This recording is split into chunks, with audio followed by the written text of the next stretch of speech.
Good evening and welcome to St. Joseph, Missouri, home of Phil Welch Stadium, home of your St. Joseph Mustangs.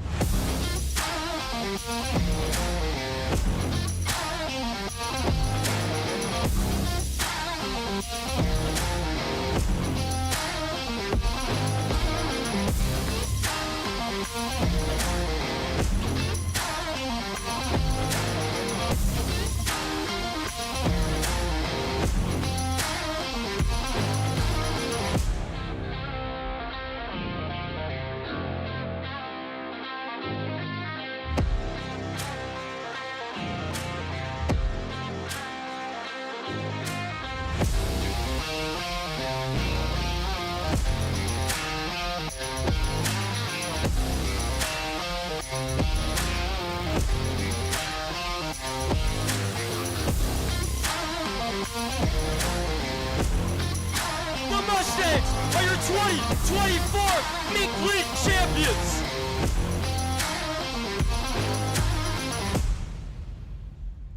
Good evening and welcome inside historic Phil Welch Stadium on a beautifully sunny Saturday night for some more MINK League baseball between your St. Joseph Mustangs and the Clarinda A's. Your Mustangs come in to tonight's game at 22 and 5 and 23 and 5, and 18 and 4 in the MINK.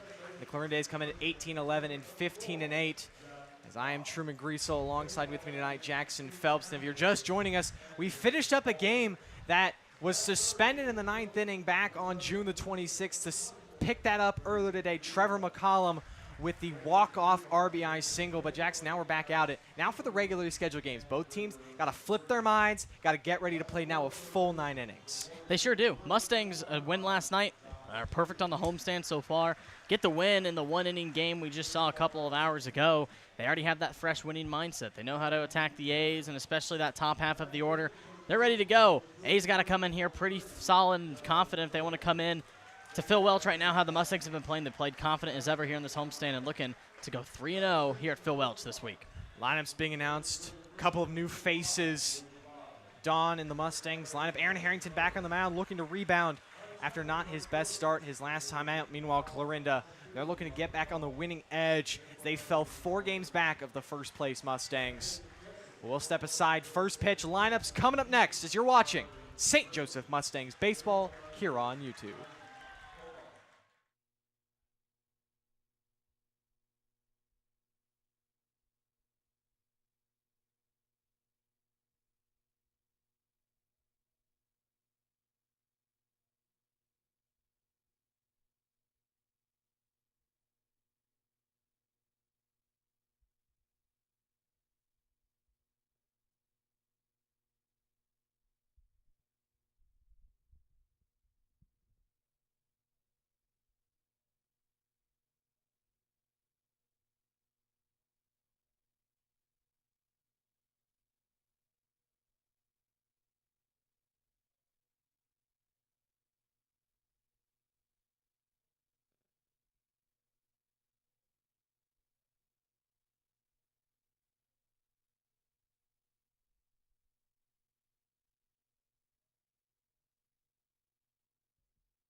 Aaron Harrington makes his 5th start of the summer. All of his starts have come here inside the confines of home Phil Welch Stadium. Shaky last start back on June the 20th against the Jeff City Renegades. Only lasted 2 innings, gave up 7 runs, 6 earned, allowed 7 hits, 4 walks, and only struck out 1. Definitely not his sharpest outing of the season, Jackson. Yeah, you know, it really wasn't, but I mean, he has what it takes. Up until that point, had no earned runs on the season. He's pitched 3 great starts before that.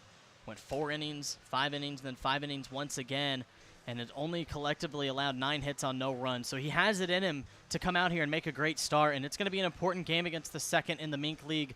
Standing-wise, Clarinda A's, you know, they have some of the best hitters in their lineup, as we'll get a look at there with you, Truman. Definitely a scary lineup, especially in that middle. Drake Cobb, Kane Wilson, and Brady Dobson. Drake Cobb continues to hit over 500. Not even 400, folks. 400 is one of those forgotten numbers. No, it is 500 he continues to hit over. He's also tied for second in the MINK with 28 RBIs. But definitely a meat-heavy order. This is the second best offense. A lot of these statistics go back and forth with St. Joe. St. Joe, 284 team batting average, which is second. Clarinda, 285. St. Joe scored more runs. Clarinda, second. St. Joe has less hits than Clarinda, but more walks. Definitely 2 top-heavy offenses here tonight to greet Aaron Harrington. It's going to be a battle of the pitchers and who's going to come out and make a good start. You know, pitch, stay close to the zone, stay close to yourself, and make sure your defense knows that, hey, these guys are going to be heavy hitters on both sides, so just be ready for anything in the outfield. Trust the defense. I think Harrington definitely, like I said, has it in him to come out here and have another solid start, but he's just going to have to know his stuff, and it's going to be a fun one here tonight.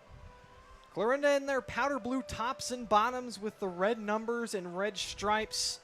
Mustangs in their home reds with white pants and black hats with the red SJ on them. Harrington's ready. Our home plate umpires are ready. And the leadoff hitter tonight for Clarinda, Cooper Knight, is ready.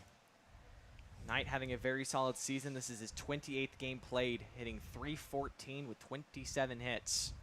And he's first pitch swinging. He'll sky one out to center.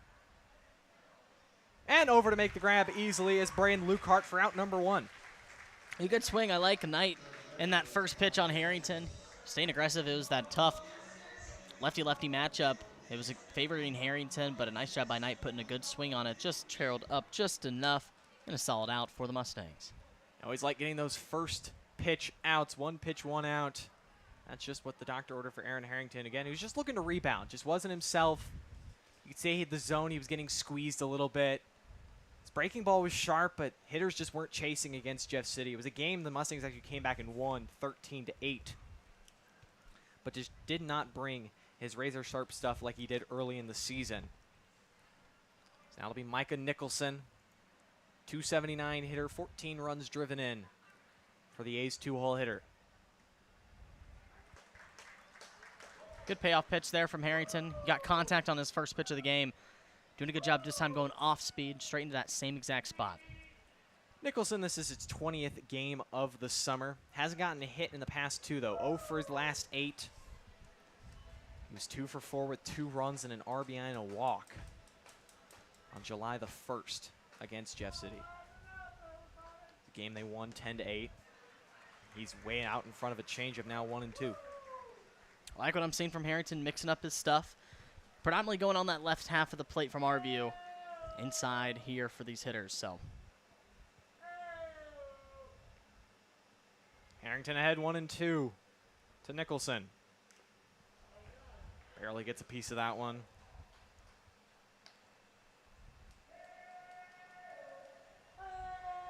Nicholson was a late arrival to Clarinda's roster. He didn't play in his first game till June the 11th. The only game he didn't play when they played in June was on June the 23rd. He's become an everyday player for them. And he's out in front of another changeup. A quick 2 up, 2 down for Aaron Harrington, and strikeout number 1. Beautiful. Love the change of tempo from Harrington. Went out and got a slider first pitch, fastball. Worked him on a foul ball and then went right back to the off speed that worked. Loved it from Harrington. 2 good outs. And he's looking to retire, the best hitter in the MINK. Is that man Drake Cobb, but this is the situation you want him up in.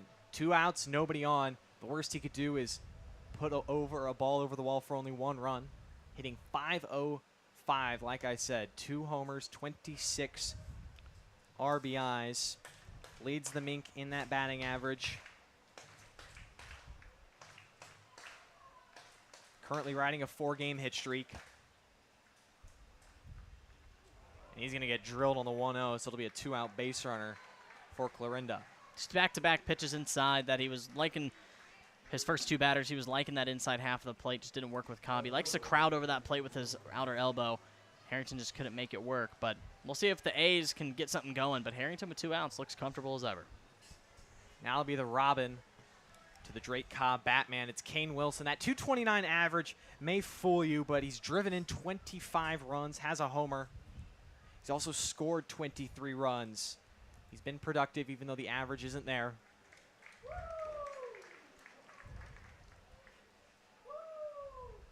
Wilson, a guy who his bat has been hot. 5-game hit streak coming into tonight. But he's quickly down 0-2 in his first chance against Harrington. I like Harrington right here. He's not afraid to go after the zone. It's how he lost those Renegade hitters his last time out. And how most of these Mustang starters have, just working the counts up and losing these batters. He's doing a good job attacking his zone.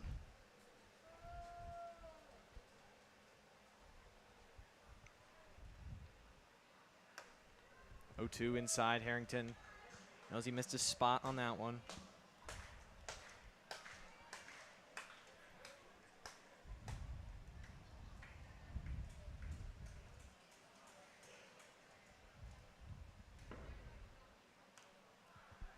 One-two fouled back. During Wilson's 5-game hit streak, he's only had 2 extra base hits out of the 7 hits, a double and a triple. He's definitely a slow starter to this season, but since June the 16th, he has only had 2 games where he has not hit safely in.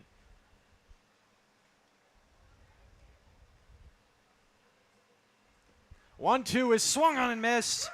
Second strikeout of the inning for Harrington, and he leaves one stranded at first base.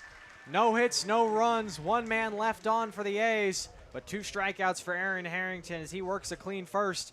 We're headed to the bottom of the first here at Phil Welch. It'll be Logan Miller, Jack Bosch, and Braden Lukart coming up.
It'll be the Masters University commit, Noah Benavides, making his 6th start of the summer here for Clarinda. 8th appearance, made 2 appearances out of the bullpen, 3-1 record, 2.67 ERA.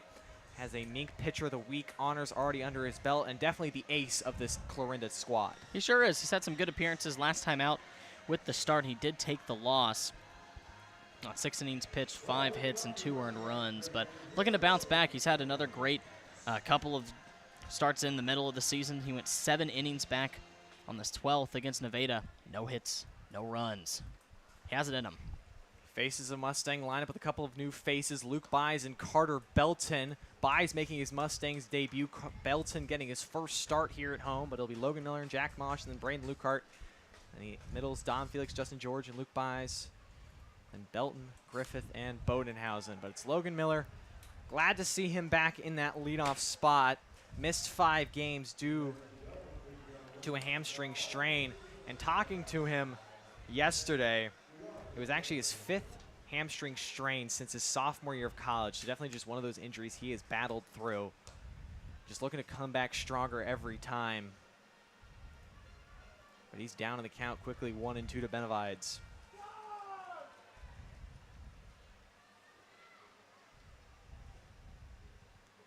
The 1-2 inside, and it's going to be a leadoff base runner for the Mustangs on the Logan Miller hit by pitch. Yeah, good job by Miller to stay composed within himself.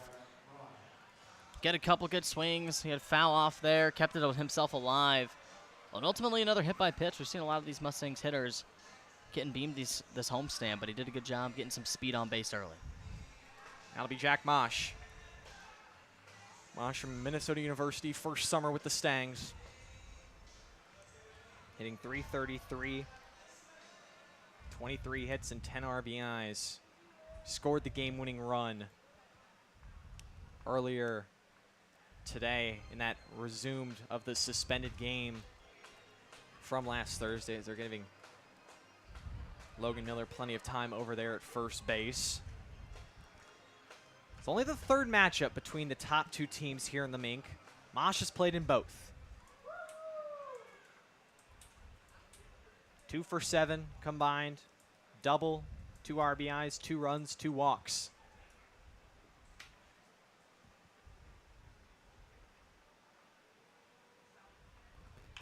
He's first pitch swinging, grounds it foul. And he's a good man to keep the inning alive. Definitely knows just how to put the ball in play. But when the hits, if you need a hit from someone, I am calling Jack Mosh every single day. He's one of the patient hitters here on the Mustangs. He just knows how to swing that bat ultimately. Patience is the right word. Leads this team with 24 walks on the summer.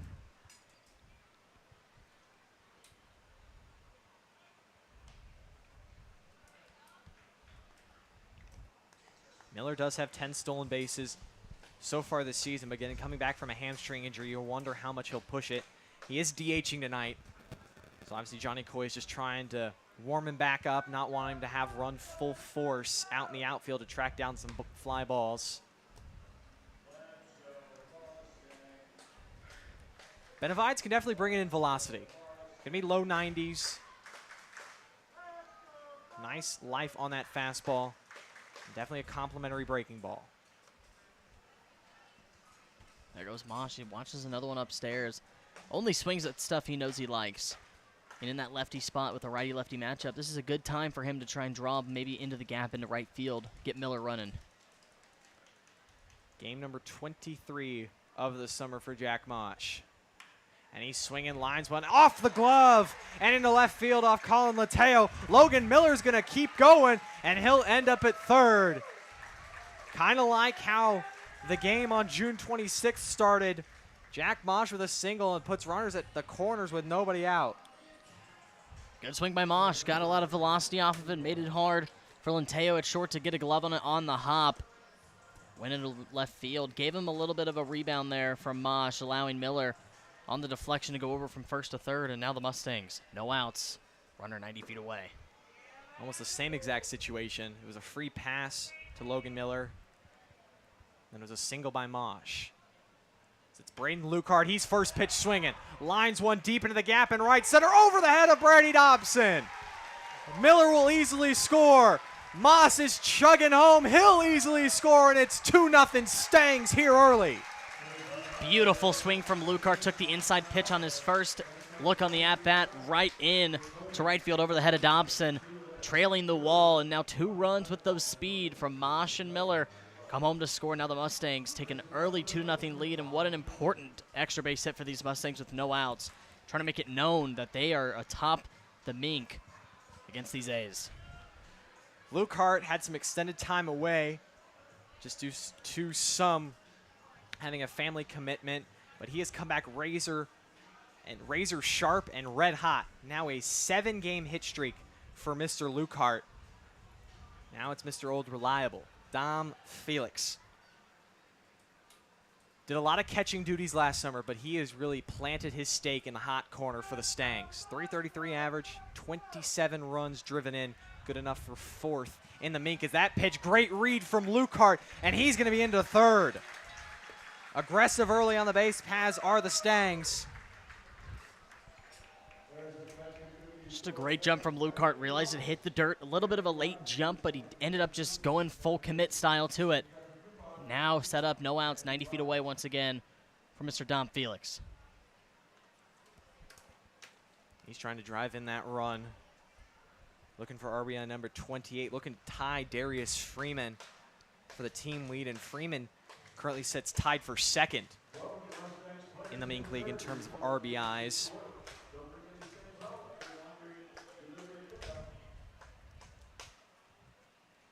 Dalton Miller of the Sedalia Bombers with 30. Then Darius Freeman and Drake Cobb with 28. Dom Felix with 27. And then Tavon Homelar of Clarinda with 26. Plenty of offensive production on this field. This is a high chopper to 3rd. Knight has it. And he'll throw out Felix, and Lukehart stays put at 3rd. I mean, just an unfortunate turn of events. It was a good swing by Felix. Just got on top of the ball. And the way that it chopped short enough for Knight to be able to glove it and kind of give a look towards Lukehart. You know, Lukehart in a perfect world, he gets maybe into the more of the gap near the shortstop side and allows him to scamper home. But a good first out, trying to keep Lukehart held. But now with JG coming up to the plate, it's going to be a tough task. JG, Justin George, out of William Jewell University. 290 on the season. He's been a hot hitter as of late, and he's also done a lot of that as of late. He gets hit again, and it re-puts runners at the corners for the man making his Mustangs debut. And what a situation to be making his Mustangs debut in. It's George's teammate at William Jewell University, Luke Buys. You know, I kind of feel for JG, man. I mean, he's been wanting to just get us some swings on. He's had some good ones here this homestand, but getting plunked has been the name of his game. But, hey, it's producing some good stuff. Maybe want to see him take 2nd, but a good opportunity, like you said, Truman, for Buys. First time we've seen Buys in a Mustangs uniform. Talking to him pregame, definitely excited for the opportunity. Had, you know, just a bit of nerves, but those excitement nerves. At William Jewell, Buys hit .327 in 50 games. He had 52 hits, including 12 doubles, 4 triples, and 6 round trippers. Also drove in 23. Batting behind his teammate George. Quickly behind 0-2 though from Benavides. Benavides keeping attack in the zone. Does have a couple hit by pitches in the inning, but trying to limit the damage here.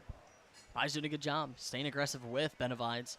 Putting some good swings on now. Just want to see if he can put one in play.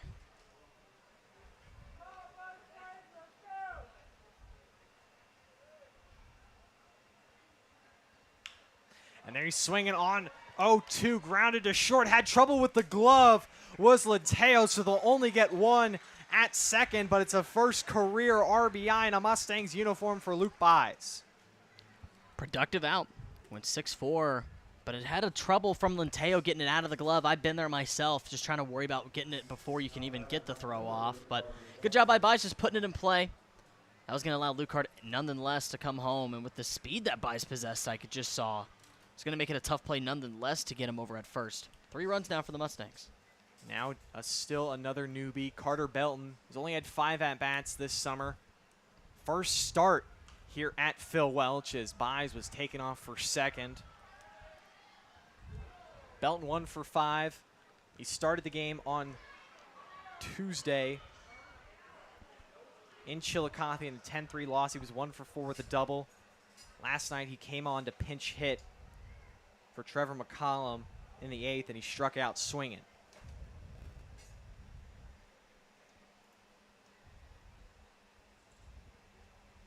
He's out of Olathe, Kansas.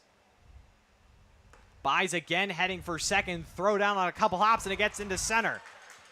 First career stolen base for Luke Buys. He's got that speed. I saw it on that play when he hit it up to shortstop. He had that speed right out of the box, and right there, another great jump. We got ourselves another bases bandit Truman here on the Mustangs, and love what I'm seeing from Buys. Joins the list of a Mustang player to get a stolen base this season. 4 of them have 10 or more.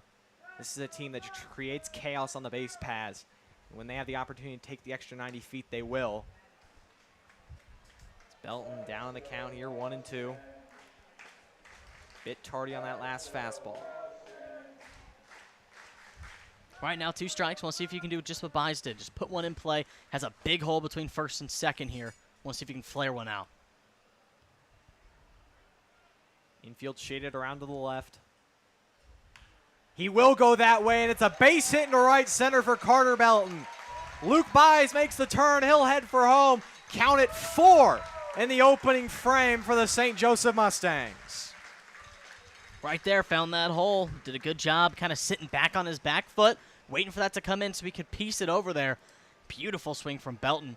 So he gets an RBI here. It's back-to-back RBI hits for these Mustangs. And a 4-run lead. What a way to start it, Truman, against a tough A's team.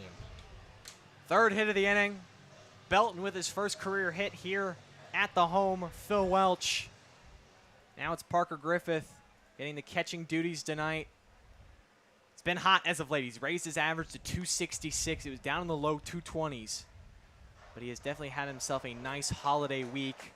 Did not play yesterday on July the 4th, but back on July the 3rd against Chillicothe. He was 3 for 3 in that one with a walk and 3 runs scored.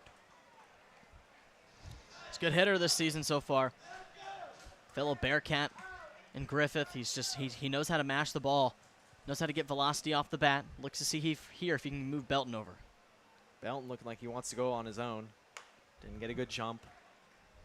Griffith ahead 2-1.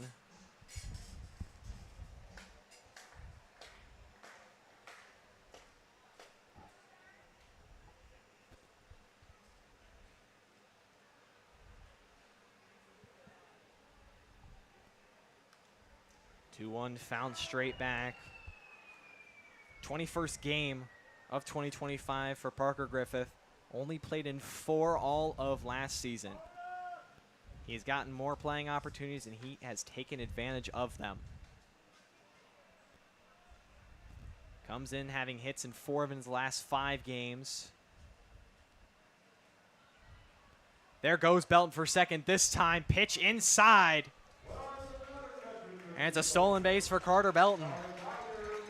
Looks like Porchow didn't even want to give a throw down because he thought Griffith went around on the play. Nonetheless, good job by Belton not stopping. Another stolen base in the inning. Now Griffith trying to put one in the outfield, drive another home.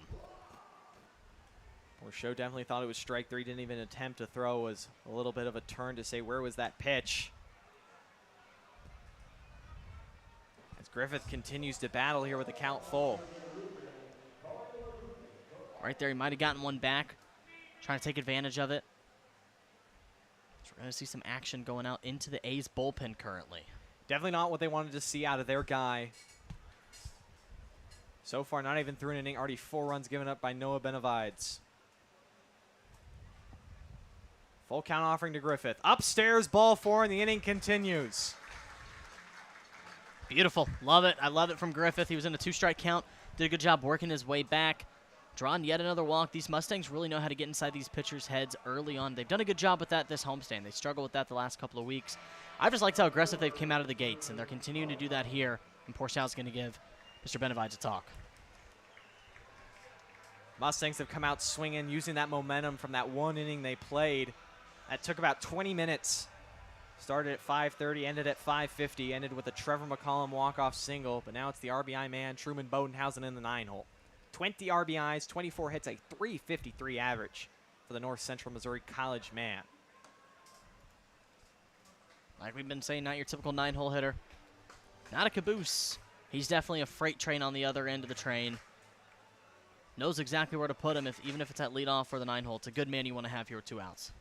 Everyone is batted here in the first for St. Joe. Bodenhausen, 1 of 3 guys with 20 or more RBIs.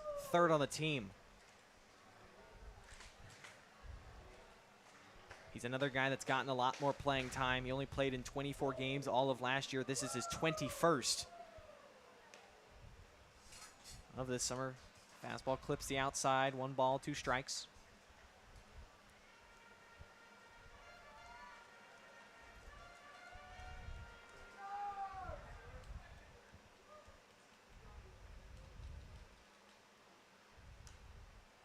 Stays alive.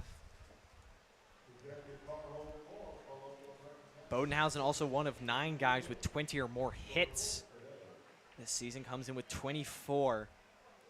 Good enough for also tied for 3rd on the team. He had 21 hits all of 2024. 3 more hits in 3 less games. Here goes Bodenhausen working himself back in this one. He was down 0-2. Now he's worked himself in a 2-2 count. Want to see if he can continue to just foul off some pitches he thinks is close. But ultimately, I want to see once again, first, second base side wide open. Now count goes full again. Do have a place to put him at the top of the lineup on deck.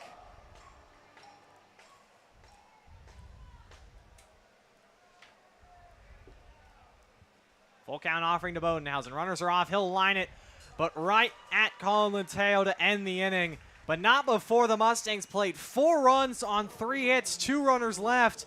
They bat around in the bottom half of the first. We're headed to the second.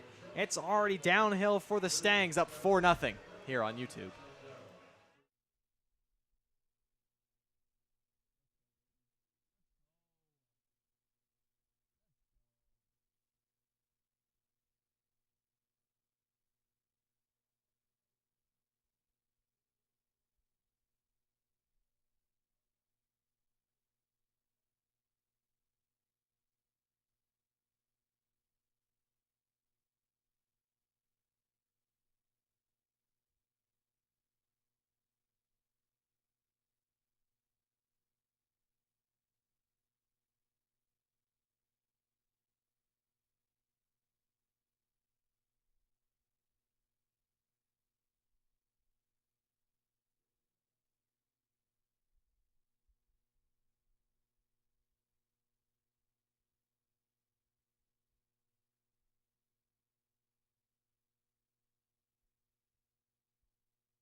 Get a look at that defensive lineup tonight, already with a 4-0 cushion behind their starter, Aaron Harrington. It's Truman Bodenhausen making another start in left field, his 4th of the summer, and Braden Lukehart in center. And it is the new man, Carter Belton, out and right, and then it's Dom Felix. Luke Buys, first start at shortstop, and Jack Mosh in the middle.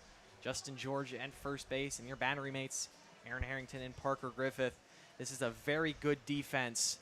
They come in leading the MINK with a .961 fielding percentage and the least amount of errors, just 38 errors in what is game now number 30. Yeah, they're really good, especially that outfield. I mean, they've really covered so much ground, have had some really nice catches.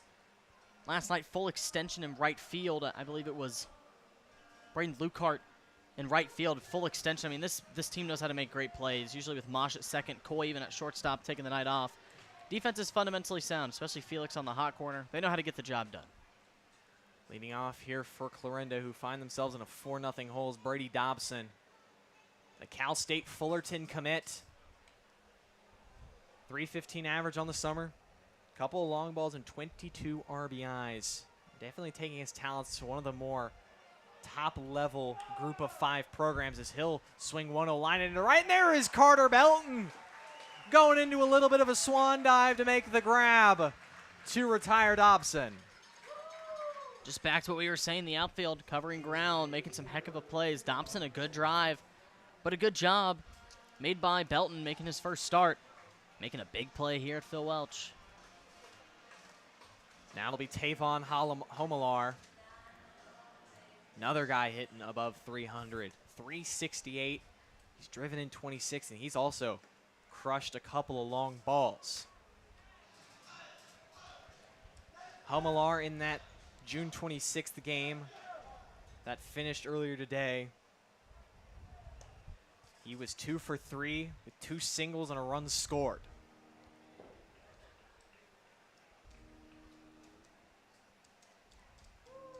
Comes in, however, 0 for his last 11. This is the guy to attack here. Hasn't been hitting the ball too well here for the A's, and now with an out, Harrington's trying to go 1-2-3. Still yet to get a hit here in July. He had a 6-game hit streak coming into the month, but was 0 for 2 against Jeff City, 0 for 3 against Chillicothe, and 0 for 3 against Sedalia.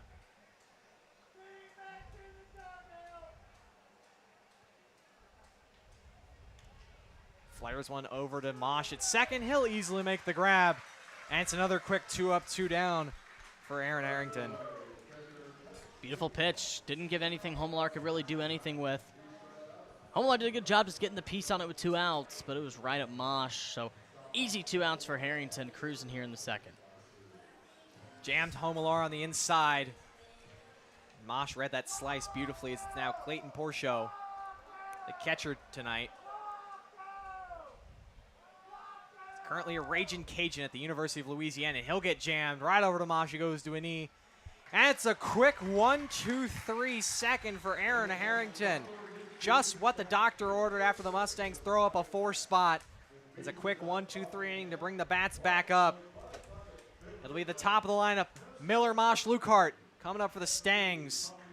It's still 4-0 over Clarinda.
Noah Benevides looking to have a much cleaner second inning, trying to limit at least less than 4 runs, because that's how many the Mustangs put up in the bottom of the first. They batted all 9, 4 runs on 3 hits. They were really seeing Benevides well in that first inning, Jackson. They really are. They've really got pieces on them that they have been seeing this whole homestand. They've been ripping those pitches on the inside, especially those heaters. They're just getting ahead of them really quickly in those counts. And even in those 2-strike counts, Truman, we've said it all season long, they're super comfortable when there's 2 strikes on the board. They continue to just go after these pitchers early on, and I want to see here in the second if they can continue to do that as we're back to the top of the order. It is Logan Miller, who has had 2 plate appearances today.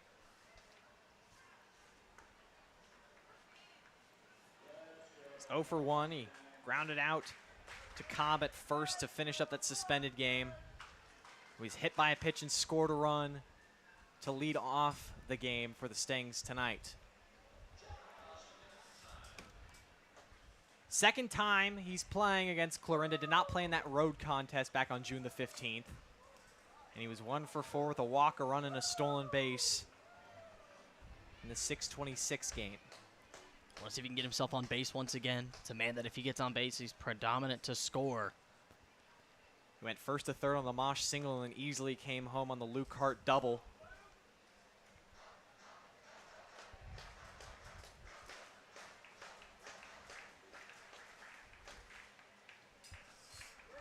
And he'll take ball 4. So Logan Miller, a couple free passes to start his night. He's reached base twice. Dangerous, dangerous, dangerous game to play, putting Miller on with no outs. He's so fast and so versatile on the base paths. He's also really smart. He's not just a guy who's just going to go just because he can. He knows how to time up these pitchers. And I want to see if Mosh can continue the inning by putting another one in play. Now it's Jack Mosh, 1 for 1, a single and a run scored. He ripped one into right field for hit number 25 of the summer.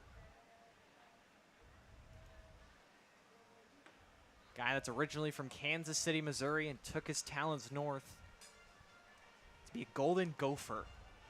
Get to play games in February, March, and early April inside U.S. Bank Stadium, home of the Minnesota Vikings.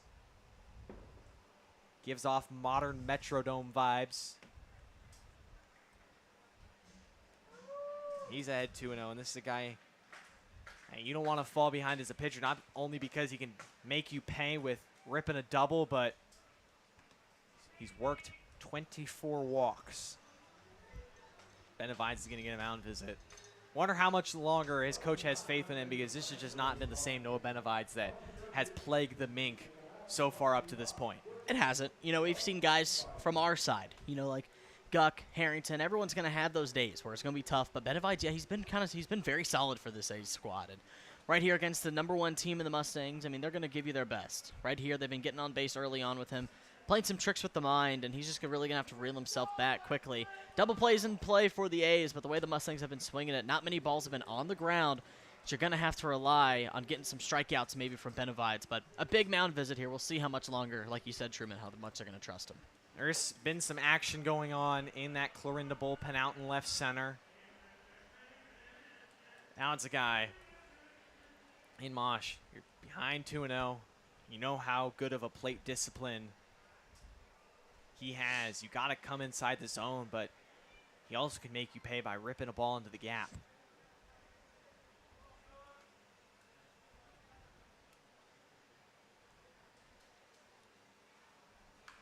And there is a ball into the gap. Right on cue, it falls in for the second hit of the night for Mosh. It takes a weird hop and gets away from Dobson.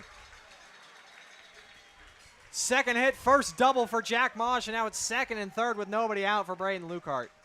That's just going to be a tough break out there from Dobson in right field. Right there, you could have held both runners at first and second with no outs and keep the double play in play. Just couldn't get the glove. A good swing by Mosh putting it in that position, but now 2 runners in scoring position for Braden Lukehart. The guy right now has been hot as ever for this Mustangs lineup. Just doesn't want to give, you don't want to even want to give him a chance right now. Back-to-back games with multiple hits for Mosh. Third time in 5 games he's had 2 or more hits. Lukehart 1 for 1, 2-run double in the first. Drove in Miller and Mosh. Can he replicate that same thing right here? Clarinda infield back. They're willing to concede an out for a run.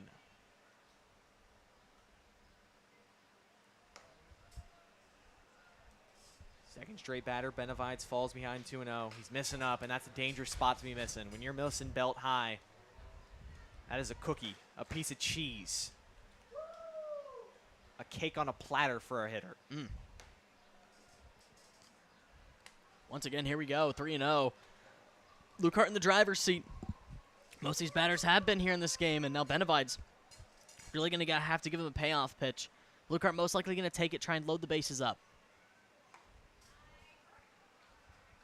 Takes strike 1 in the inner half. Lukehart, one of the many local kids on this team. Grew up here in St. Joe. Plays down in Joplin, Missouri at Missouri Southern. Now on 3-1, he's grounding it back up in the middle. Linteo fields it on a hop and will throw out Lukehart, but Miller will score. Run number 5 comes across in the second RBI of the night for Lukehart.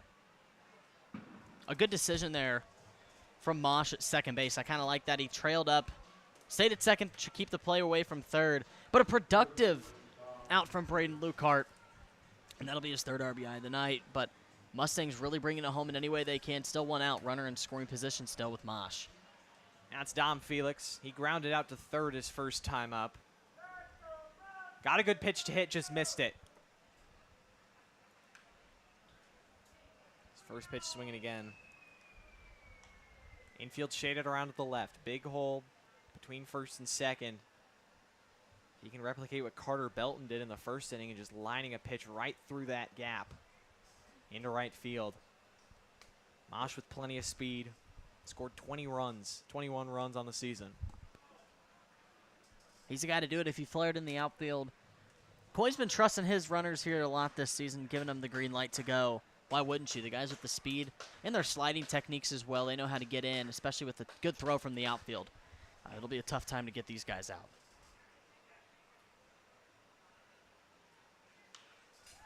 Felix skies one out to right. Dobson over near the right field line. He will miss it. It goes off his glove. Just out of his reach. It was a long run for Brady Dobson, and he couldn't come up with it. And Dom Felix will reach. I mean, this is tough breaks here for Dobson in right field.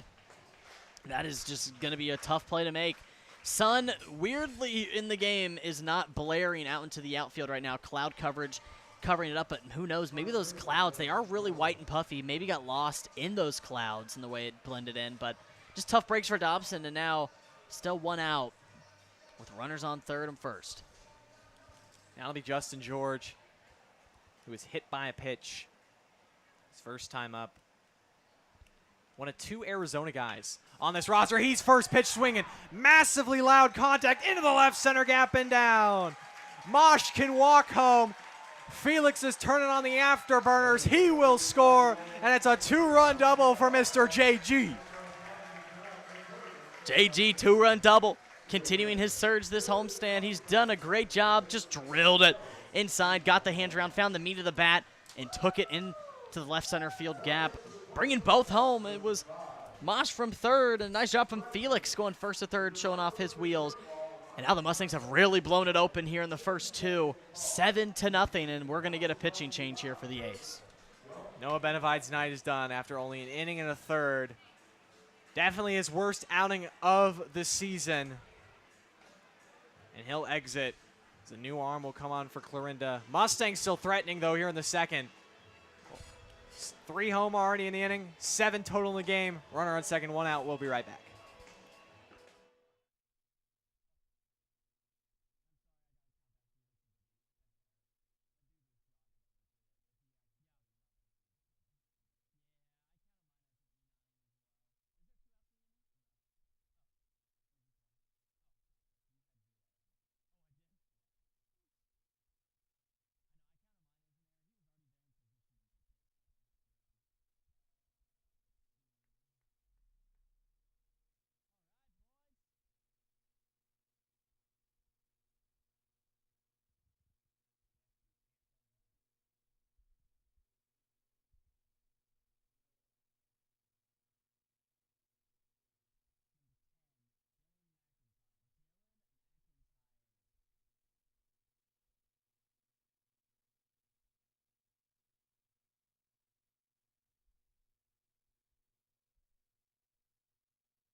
First arm out of the bullpen for Clarinda will be Dylan McIntyre. He has been their long relief guy.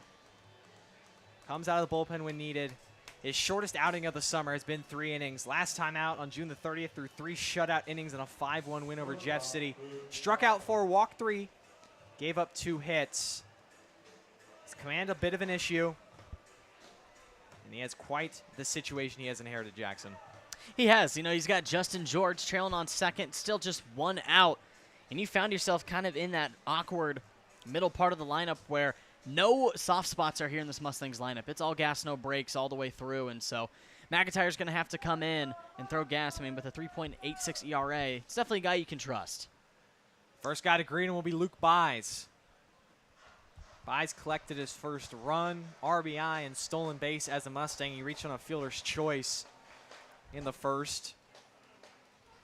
7 already charged to the starter, Noah Benavides. George is his also.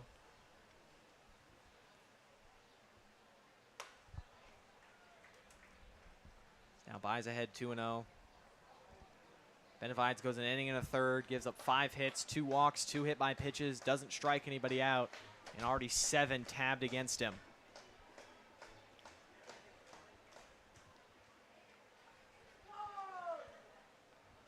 First time that McIntyre's pitching against the Stangs as Buys skies one back to right. Dobson back a few steps. He'll make the grab. George will tag and head to third. He's in there safely as now there are 2 outs in the inning. Nice job by Dobson. He has some issues there, but he got his revenge catch there.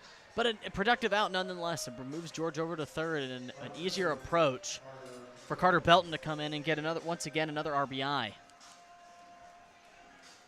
His Belton ripped an RBI single into right field for an RBI his last time up. He also stole the base. Second hit of the season out of Maple Woods Community College.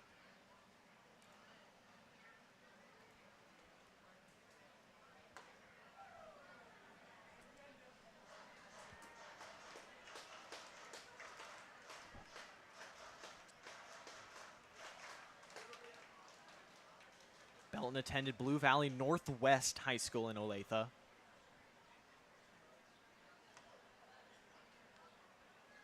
Now that one runs too far inside and hits Belton, so he's reached safely now in both his trips to the plate. Yeah, nice job by Belton there. I mean, it definitely looked kind of like it just nicked the pant, but he did a good job stating his case to the umpire right away. That got me, that got me. Umpire obliged, and he sent him to first. Now runners on the corners from Mr. Parker Griffith. Got walked last time. I want to see a good barrel from Mr. Griffith. Griffith 0 for 0. Continues to have a hot bat at the plate. Bearcat backstop, originally from Lee Summit, Missouri.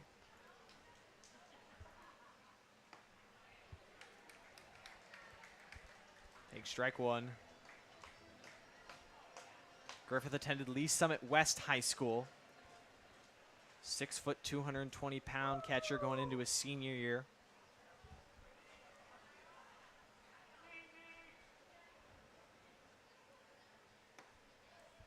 Behind the count now 0-2.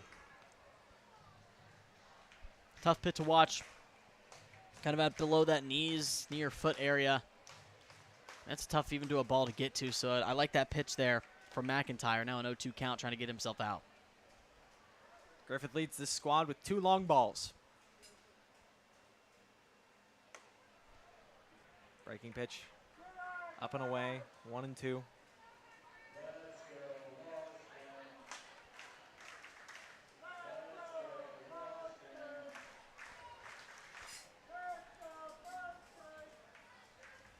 That walk for Griffith was his 17th of the season.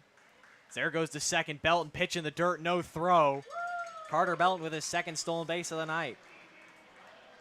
Love to see the aggressiveness continues on the base paths early here in the ball game. Belton possesses a lot of speed. These new guys, love what I'm seeing. 2 ducks out on the pond for Griffith. Hoping he brought his hunting rifle.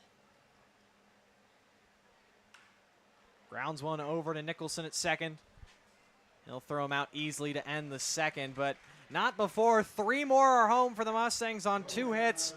2 runners left. We're headed to the third here at Phil Welch, and it's 7-0 Mustangs over the A's.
With Kansas City Chiefs training camp right around the corner, held at Missouri Western State University here in St. Joe, there was some news coming out of Kansas City Chiefs.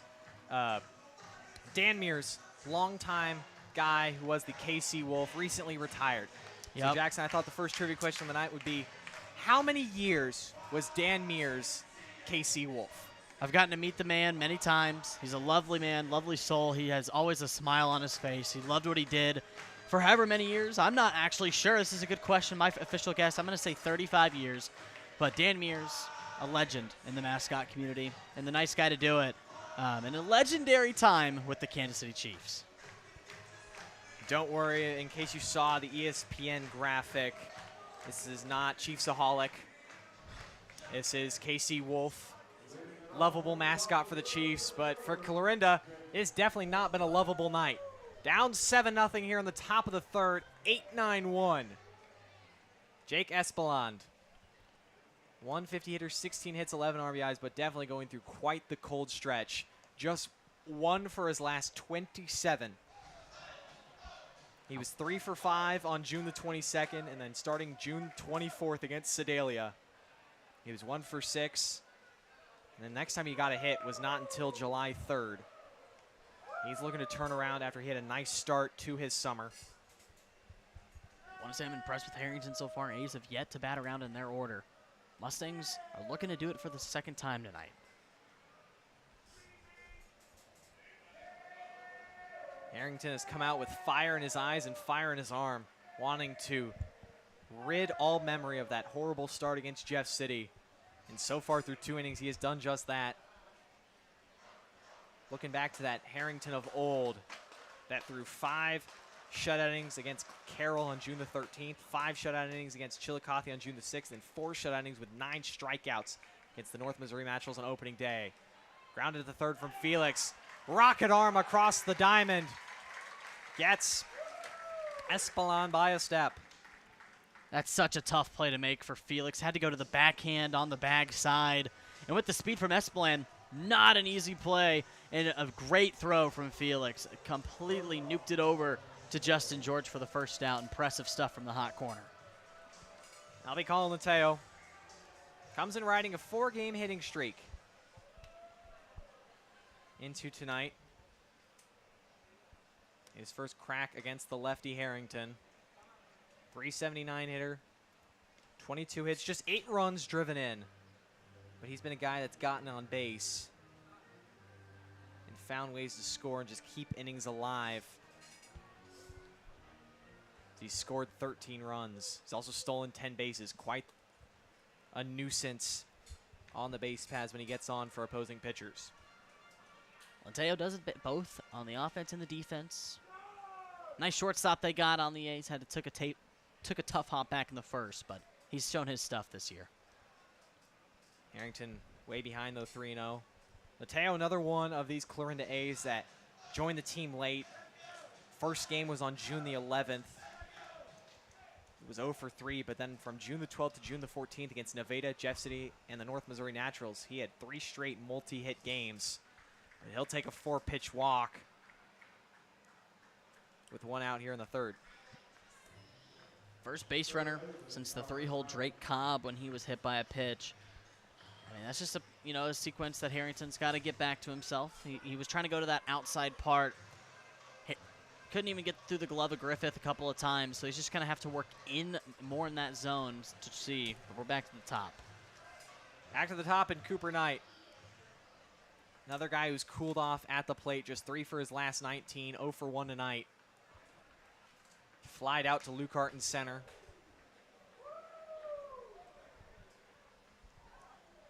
It's a Clarinda offense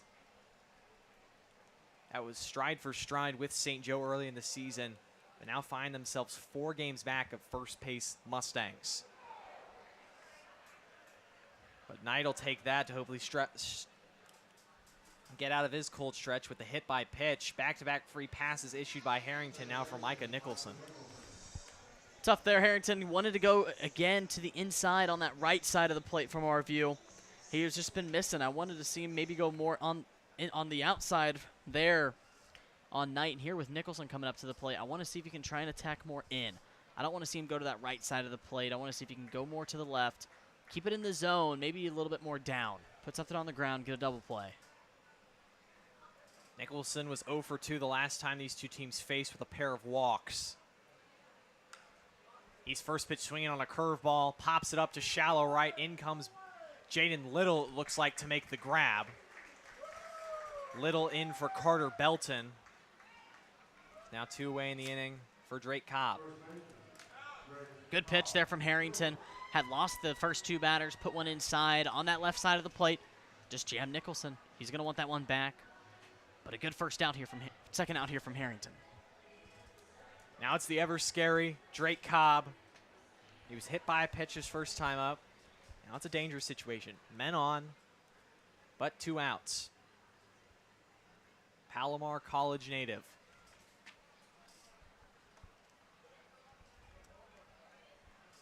He's a man with a runner on second that you don't really want.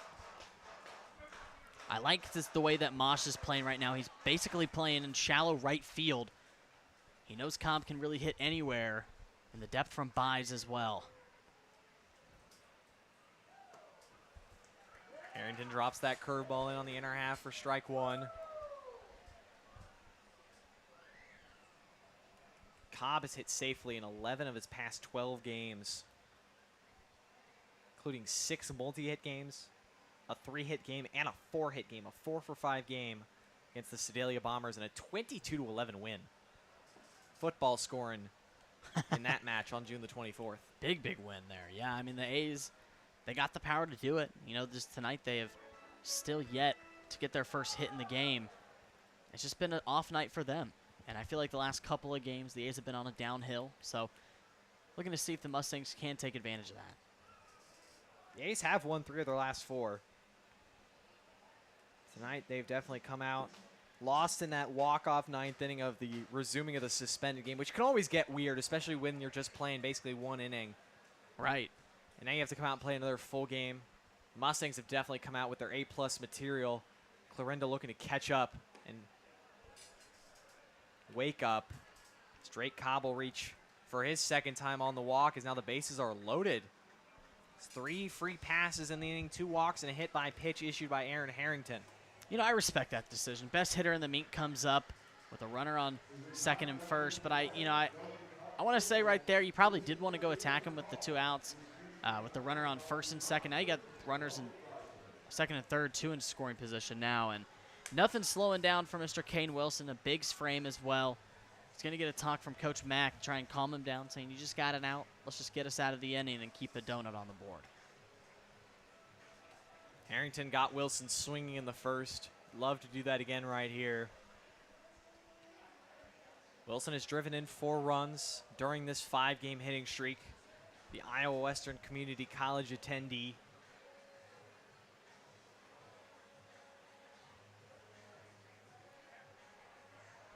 Clarinda, like we said, won 3 of their last 4. Before that, they had lost 4 of 5. Definitely been a bit of up and down, as even before that, they'd won 9 of 10. Definitely hitting some bumps in the road.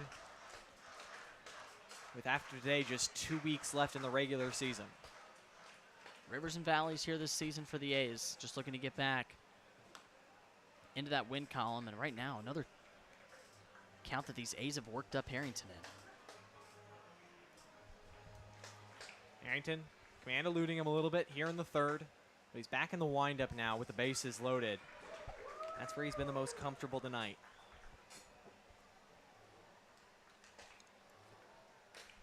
Comfortability in the chaos. That's what the way the Mustangs like to play baseball. I want to see if Harrington can do just that. Got the big strike here. Let's see if he can pay off with that. Curveball misses just low and 3-1. Now Harrington risking walking Clarinda's first run of the ball game in. Wilson was another guy who benefited from that 22-11 win. Season high 5 RBIs in that game. High chopper back up the middle, handled by Buys. He'll glove flip it to Mosh to get Harrington out of the jam. No runs, no hits for the A's, but they strand 3. We're headed to the bottom of the third here in St. Joe. Mustangs still lead the Clarinda A's 7-0.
Absolutely gorgeous weather here on July the 5th.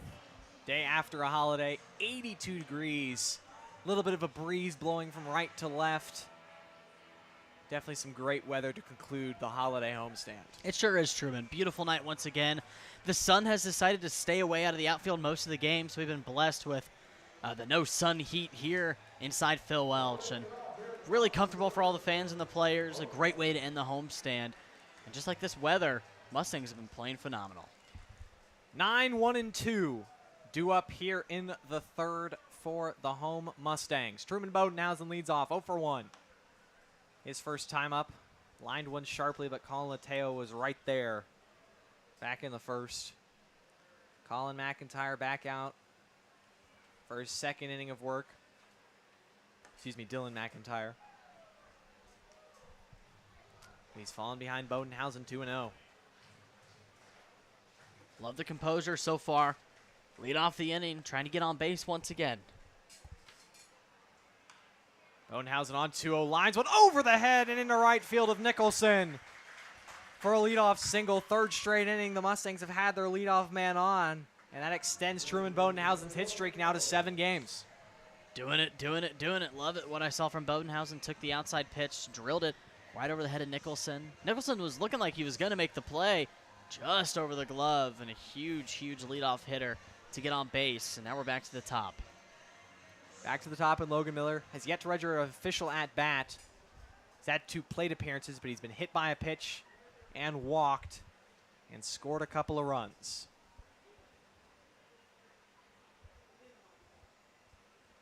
Miller, a local kid, again, another one of the plenty that staff this roster.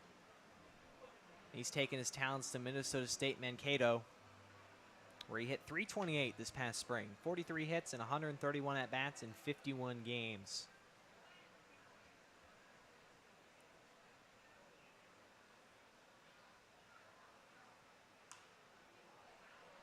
Now down on the count, 0-2 to McIntyre.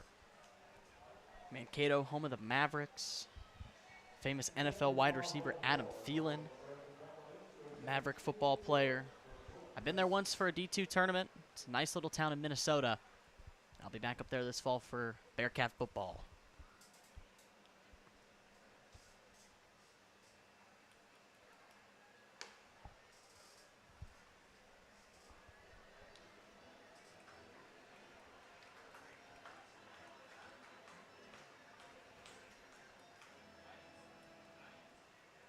Bodenhausen led off the inning with a single, flipped the lineup over a second leadoff hitter almost, and now he turns it over to the actual leadoff hitter, Miller.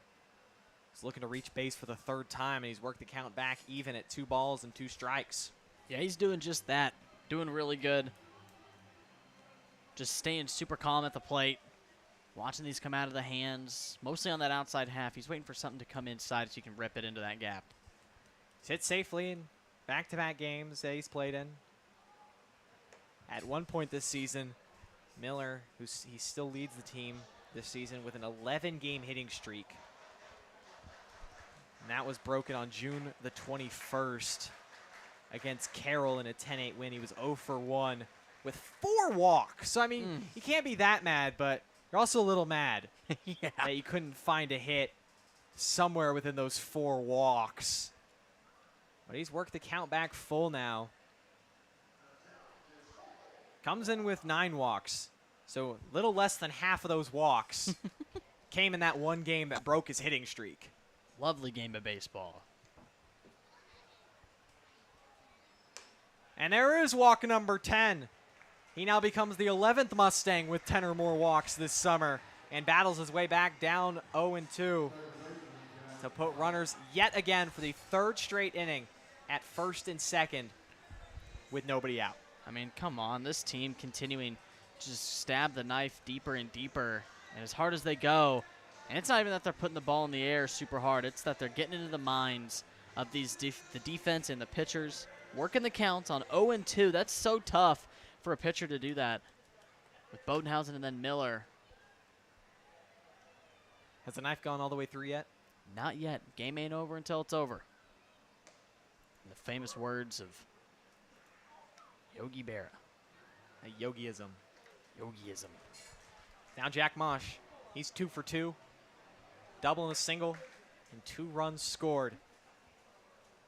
Mosh was in a similar situation to Miller. He had a 6-game hitting streak going on earlier this year before it was broken on June the 14th against Sedalia when he was 0 for 2 with 3 runs but 2 walks of his own.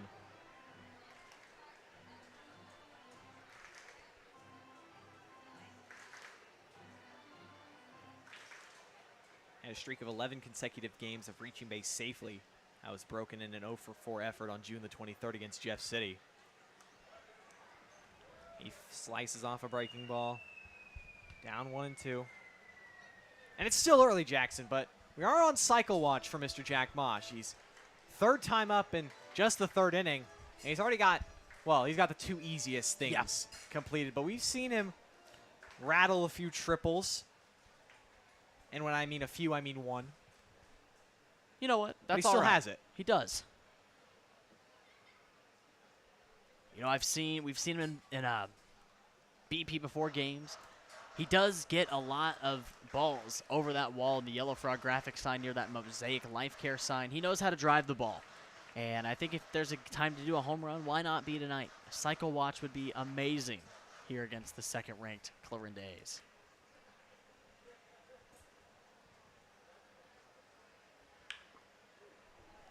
Grounds 1 foul down the first base line. That could have been the triple right there, but it did clip the fence that cuts over down the right field line. Really shallows off into the right field corner. Yeah, right there in that right field, it kind of has that little box where it just kind of cuts itself off. So there, Mosh would have to be on his horse. But if it clipped it just enough, it could knock itself into that back corner. That's a far run for Dobson to make.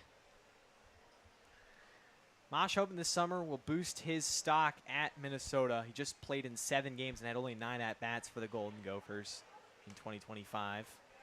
But he continues to battle with McIntyre, fouling off tough curve balls.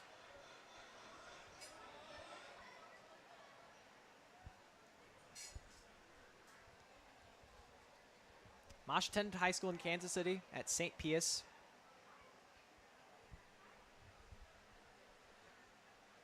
He was the number 2 shortstop and number 7 overall player in Missouri in that class of 2022. Good old St. Pius High School up in Kansas City, Missouri. Have some good talent out of their football team. Tommy Hustler coming to play for the Bearcats this next spring. But yeah, Mosh, he's just so fundamentally sound. I'm not surprised that he was ranked as highly as he was. He's a good young ball player we got here in St. Joe this summer. He's got all the tools. Maybe not power as much, but plus contact, plus speed, plus defense, plus plate discipline. But right there, he watches strike 3 on the corner. Nice breaking ball from McIntyre. First out of the inning. First time Mosh has been retired. I mean, as unlikely as it is to see Mosh go down like that, it's just not like him. But that's a tough pitch to watch. I mean, you're facing lefty-lefty, and that breaking ball comes out looking really weird. From up here, it did look weird, like you said. But you know what? You're not going to be perfect in the game of baseball. And just 1 out, Mustangs are still rolling. That'll be Braden Lukart. 1 for 2 with a 2-run double and 3 RBIs on his night.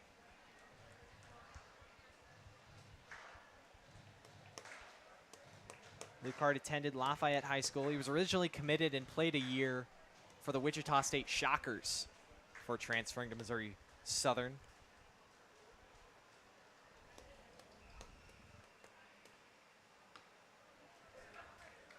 McIntyre gaining some confidence from that strikeout of Mosh. Has some Lukart down 0-2. Trying to work himself out of the jam. Single by Bodenhausen. Walk by Logan Miller. Put runners at first and second with nobody out. They have yet to advance.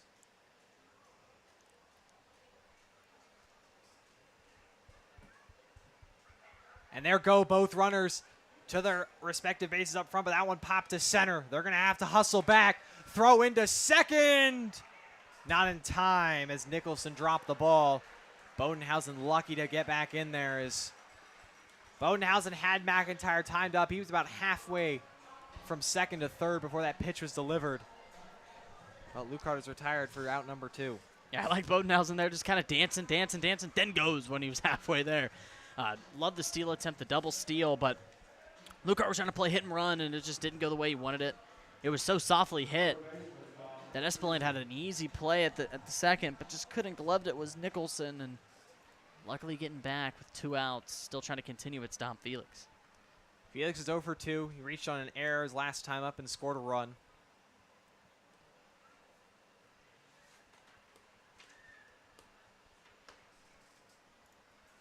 He was the guy back on Thursday against the Mudcats that we were just waiting for him to get a hit, as everyone in the lineup had a hit except him, but he finally ripped a 2-run double in the bottom of the 5th to get his hit on the night. He's from Tucson, Arizona. One of 2 guys on this team from Arizona. Plays at Emporia State University. He has actually committed and played a year at Pima Community College before transferring. Pima, Arizona. The Aztecs. And then actually before that, he played at New Mexico. 2020, those 3 schools in 3 years for Felix. Wow! Did not know that He's New been Mexico. climbing the ranks. Lobos, yeah. Only played in 6 games, so he decided to hop in the portal, boost his stock, and he certainly did that. He hit .301 in 32 games for the Aztecs of Pima. There you go. He had a decent spring last year. Got to see him play my Bearcats. Sound hitter as he was here in the summer, he does it in the spring as well. All MINK first team selection last summer, and he is well on his way to earning that yet again with the .333 average, 26 hits, 9 doubles, 27 RBIs. And he works a 4-pitch walk, so the bases will be loaded for his fellow Arizonian, Justin George. Loved it. Didn't have to do much. Just had to stand there. All 4 of them kind of trailed that outside part of the plate for him, so just kind of waiting for something inside, never got it, so he just didn't even want to swing. And now Justin George, big spot, 2 outs. Love to see a 2-out multiple RBI hit from him. Second Arizona kid coming to the plate here. George from Queen Creek, Arizona, not Tucson. Played at Salem University before playing at William Jewell in 2025. McIntyre drops in a breaking ball for strike 1. George, a business admin major. Business admin, not a kid. Not a kid. He was originally actually born in Chandler, Arizona. Chandler, okay. Family moved to Queen Creek. He has 1 sibling. He chops that one up the middle. Nicholson cuts it off, steps on second for the fielder's choice and the force out. Dylan McIntyre gets out of it, strands the bases loaded. Mustangs first time. They have not scored tonight. We're a third of this way through this game here at Phil Welch on a beautiful Saturday night in the MINK League. Mustangs still lead 7-0.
Get back to that first trivia question of the night. How many years was Dan Mears, the Kansas City Chiefs mascot, Casey Wolf, calling it quits, hanging up the mascot head, taking it off? Like, I mean, it's kind of a little bit graphic. He's he's passing the torch. We'll say that. Passing the torch. But the answer was, if you guessed, was 35 seasons. Yes. 35 seasons. Mr. Nice. Mears was Casey Wolf and brought joy to so many Kansas City Chiefs fans. Got to see the Chiefs win 3 Super Bowls as the Wolf, and hopefully more as in retirement. I hope so as well. Hopefully he gets to a couple more. But what a man, what a career. And he's gotten to see the Chiefs from bottom to the top. That'll be Brady Dobson leading off for the A's, still down 7-0. He lined to Carter Belton in right, his first time up in the second. Dobson, originally from Stockton, California. Class of 2025 grad. He's the 129th overall player in California and the 500th national player. I mean, pretty impressive being in that top 500, considering if you think about how many high schools there are in the United States. Oh, yeah. And then any of those teams could have anywhere from 0 to who knows how many seniors. 100%. Being in the top 500, quite impressive for Mr. Dobson. It is. In the game of baseball, I mean, it's so hard. You know, it's a game of the mental and to work your way up in there. It's very impressive to be top 500 and looking to see where he'll take his talents. But Dobson, down 2-2. Now he's worked it back 3-2.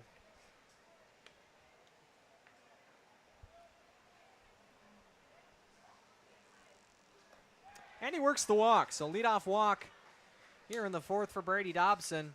Third walk of the night, issued by Aaron Harrington. Right there, you know, last inning got the first guy out. He's done that the last 3 innings of his work, but getting the leadoff runner could be the thing that gets the A's started. Who knows? You're in that middle half of the order, looking to continue it going, but now Harrington just got to go back to his stuff once again. Still hasn't allowed the run, hasn't even allowed the hit, so he's doing just fine on the mound. Now it'll be Tavon Homelar. Homelar lined out to Mosh. His first time up, got jammed. A nice fastball in from Harrington. Struggled with command these past 2 innings. He had 2 walks and a hit by pitch in the third. Now a leadoff walk here in the fourth.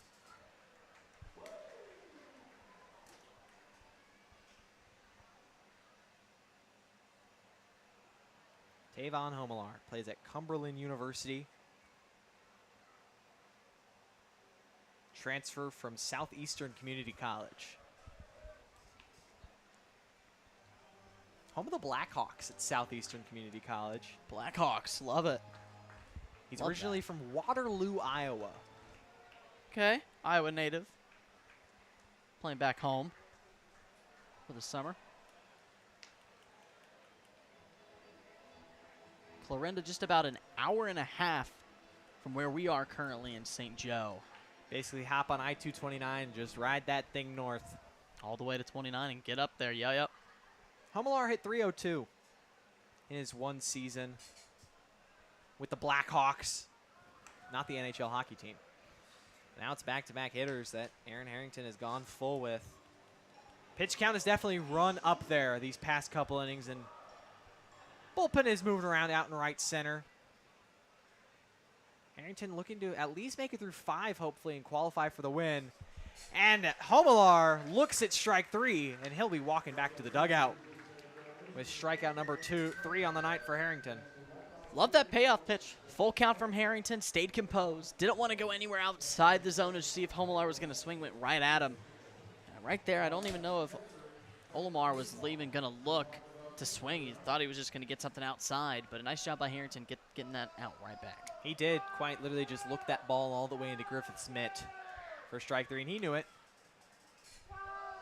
And now it's Clayton Porcio. Grounded out to Mosh. First time around with the bat. He's quickly ahead, 2-0. There goes Harrington on that outside half once again. He's just been missing the last couple of innings. I want to see him hit it once here, see if he can regain that confidence with that pitch. He is a raging Cajun. Plays at Louisiana University, and that one runs inside, and that one hits him. Third hit by pitch on the night for Aaron Harrington.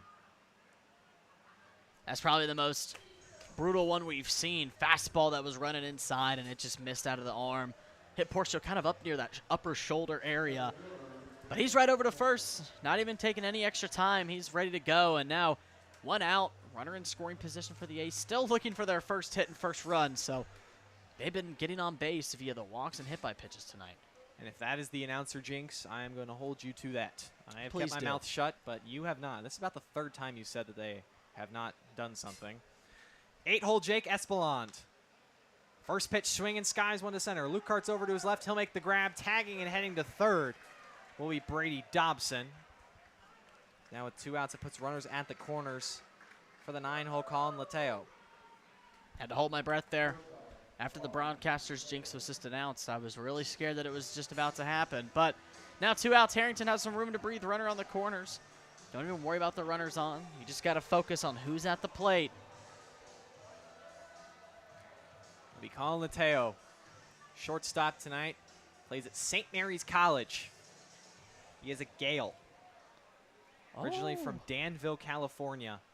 West Coast Conference. San Ramon Valley High School. There's a swing and a drive into the left center field gap, and that'll get down up against the wall. Dobson's in. Porcia's chugging around third. The throw home from Buys, not in time. And it's a 2-run, 2-out double from Colin Lateo. First hit for the A's. Nothing much more to say. Jinx is now in effect. I wouldn't say that's the jinx. I mean, it had been at least a batter. I was thinking like the jinx is when you say something and then it happens the exactly next pitch. Okay. That was about 2 pitches away. Okay. So I don't think I'm that mad at you. I mean, Okay. Well, in that case, Lateo, an absolute stinger off the bat. What a swing from him, the best swing we've seen from the A's. Found the gap and got the bases cleared. So now down 5 runs. They're still working on Harrington, just trying to get himself out of the inning. Back to the top, Cooper Knight. He's 0 for 1. He was hit by a pitch his last time up. He's also flied to Luke Hart in center.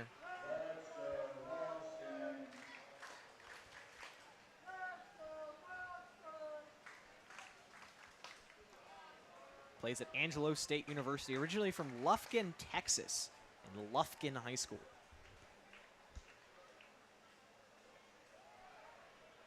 Harrington falling behind him now, 2-0. This may be his last inning, no matter what the outcome. Razor sharp in the first 2.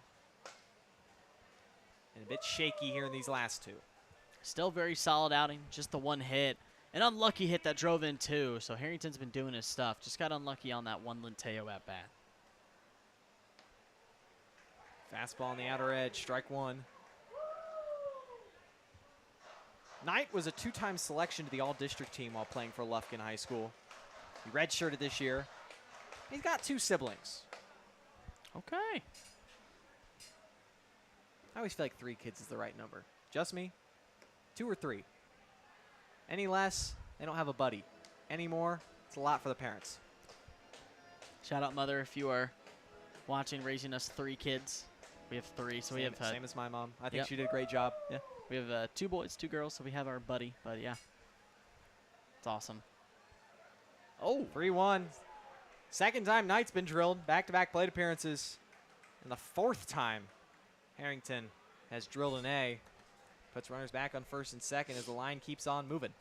Here comes Johnny Cole, looking like he might be coming out to pull Mr. Harrington with 2 outs, another runner in scoring position. Just trying to do some damage control. Harrington, a solid outing tonight. We don't even know if he's going to go to the bullpen. He just might be. Nope, there goes the ball. So Harrington's night will end, but a solid night from Harrington. Way better than his last start.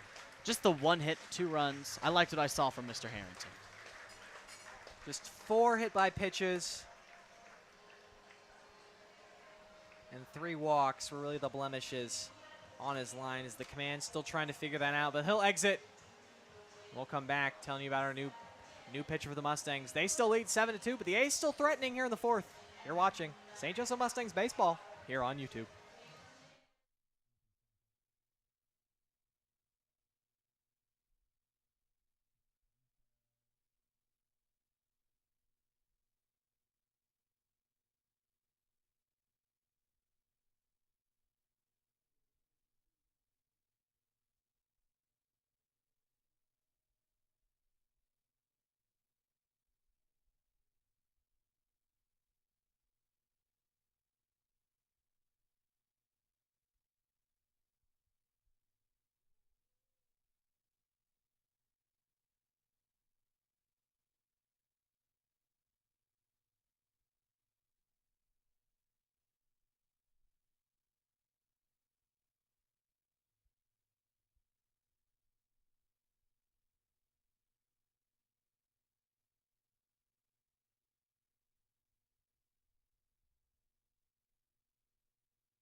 Michael and Franca is your call to the bullpen for your Mustangs. Taking over for Aaron Harrington, goes 3 2/3 innings. So far has given up 2 runs, is responsible for both runners at first and second. He had 1 hit, struck out 3, but it's the 7 free passes, 4 hit by pitches and 3 walks. But in Franca, 6th appearance, he's pitched 6 1/3 innings, 4.26 ERA. Not going to really overpower hitters, 4 strikeouts to 4 walks. Opponents are hitting .316 last time out against the Carroll Merchants. Back on June the 27th, he went 1 inning, gave up a run on a home run. Before that, it was 2 runs given up in an inning and a third against the Jeff City Renegades. But his first 3 appearances of the season were shutout innings. Looking to get back that same Michael and Franca. He sure is. Man, at Texas A&M Corpus Christi, looking to do his job. Face some good opponents in college, and he has a good spot here. 2 outs, just the runner on first and second. Now his first pitch gets away from Griffith. So Colin Lateo will move up to third on the wild pitch. Cooper Knight stays put at first for Michael Nicholson. 0 for 2 against Harrington. Now he faces another lefty. Nicholson, another Gale. St. Mary's College. Originally from El Dorado Hills, California, and Bradshaw Christian High School. There goes Knight to second. But no throw. That's really been the Achilles heel. Talked about how good of a defense this has been when balls are in play, but the weakest part of this defense, unfortunately for the Mustangs, has been throwing out base runners. That is now the 61st stolen base allowed. They've only caught 2. Man, I mean, it's just the one kryptonite that these Mink League opponents can kind of rely on is just getting those base runners on and stealing an easy bag. I mean, you got good guys like Griffith and Philippi, and they've had some good throws this year. And it's a 4-pitch walk immediately out of the bullpen for Franca as he reaches down to get some dirt on his hand to rough it up a little bit. And I mean, you also can't fault the Mustangs because a lot of those stolen bases have come in games where they have been blowing out teams. So they're willing to concede runs, but it is one of those things that come a close game, you like to see them be able to throw out runners when they need to. Right. So last night with Sedalia, I mean, in these games, and especially with Carroll, I mean, in these games, these come down early on, they chip away by getting runners on. That's just how they do it against the Mustangs, and this is the guy you definitely don't want the bases loaded with. Drake Cobb has been hit by a pitch and walked against Harrington. Talked about it, leads the Mink. 5.06 batting average. 26 RBIs. He's looking to add to that number right here. But he's quickly behind 0-2. Almost like that scene from Major League 2 when Rick Vaughn walks the guy to get to the better hitter. Maybe not in Franca's plan, but so far, yes, got Cobb down 0-2. But Cobb lines one right center gap. Little's not going to get to it. And it's up against the wall. 1's in, 2's in. Nicholson being waved around. Cobb caught up between second and third, but the throw gets away. And just like that, Clarinda has cut the lead to 2. The swing from Cobb. Amazing. The top hitter in the Mink does it just there, just drilled it. He was itching to get something on the barrel all night on the hit by pitch and a walk, and he got what he was wanting.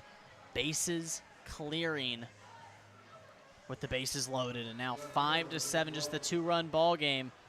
This is what we were wanting. The number 1 and number 2 team in the Mink have come to play here, top of the 4th. The A's have now batted around in the inning. It's Kane Wilson. He's 0 for 2 on his night. He struck out and grounded into a fielder's choice. It's in the blink of an eye.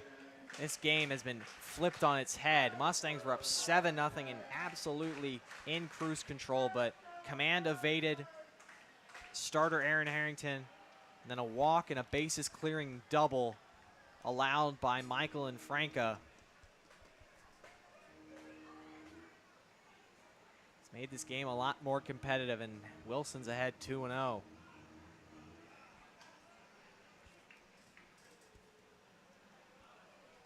Cobb takes off for third. Throw down from Griffith, not in time. And yet another stolen base allowed by the Mustangs backstops. Just really tough there. I mean, right there, nice throw down from Griffith. Now 2 outs, still runner 90 feet away, looking to get himself out. Wilson hit .331 at Iowa Western. And he's now way ahead, 3-1. Still looking for that hit to extend his hit streak to 6 games. No better time than right now to cut the lead to 1. 5 already home in the inning for Clarinda. And Franca looking to stop the bleeding and bring a Band-Aid. And he might just do it right there. Popped up. Wilson slams the bat. Little's under it. Two-hand grab to retire the side and end the threat. But 9 batters come to the plate for Clarinda in the inning. 5 home, none bigger than on the 2-run bases clearing double by the leading hitter in the MINK, Drake Cobb. Mustangs have work to do in the bottom of the 4th. Their lead just down to 2, 7-5.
Mustangs need to do some more work.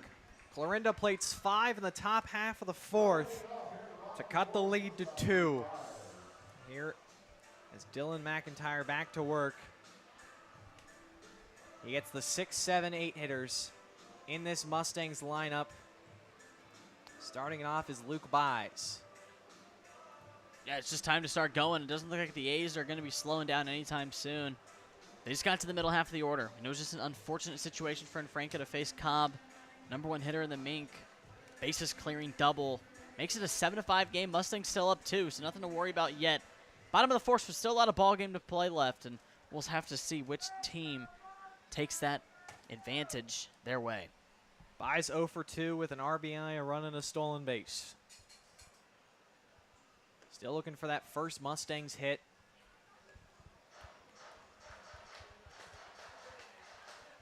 Born and raised in La Vista, Nebraska. Currently majoring in accounting at William Jewell.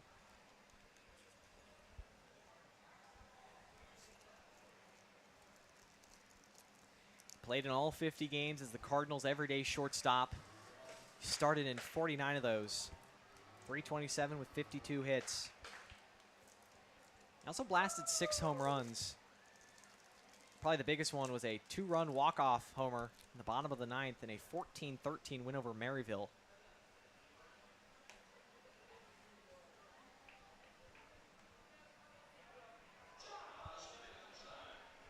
It's ahead 2-1 against McIntyre, who finally threw up a 0 in the 3rd.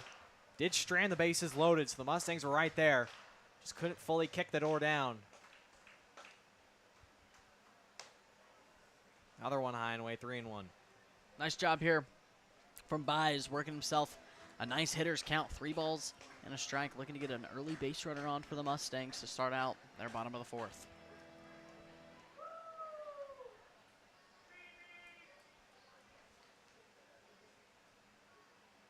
(3-1) again, way outside. Luke Buys works a walk to start the 4th. Love it. Wanted to get the bunt down, but decided to pull it back as he saw that was an easy first base. And Buys with some speed we've seen tonight, looking to see if they want to be aggressive, trying to get him over. That'll be newbie to newbie, Carter Belton. Belton 1 for 1 with a single and an RBI his first time up, and a couple of stolen bases on his night, but Jaden Little, who took over for him, now bats. Little hitting .242 with 15 hits and 8 RBIs from Lincoln University. He was trying to lay down a bunt right there, but it goes foul. I like the approach. Just an easy no-out approach, trying to get Baez over into scoring position. After giving up 5, all you want to do is just get at least 1 or 2 in this inning to continue your surge. 3 runs, 3-run lead. A little bit more prominent as that leaves that first base open if the bases were loaded. Keep it tied. Ball in the dirt. McIntyre's command has been up and down to start this inning.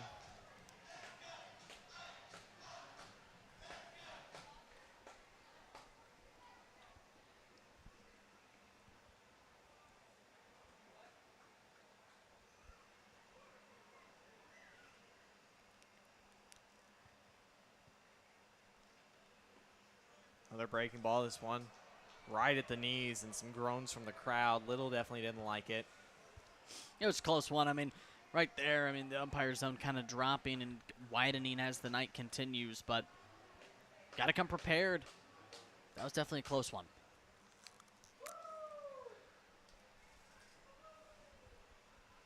One, two. McIntyre's going to check over at first on Baez, who looks like he's wanted to go for a while.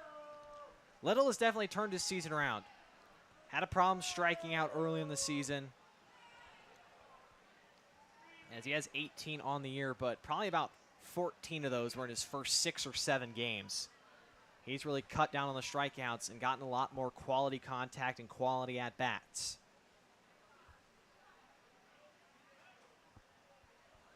Another check. Ball almost gets away from Cobb.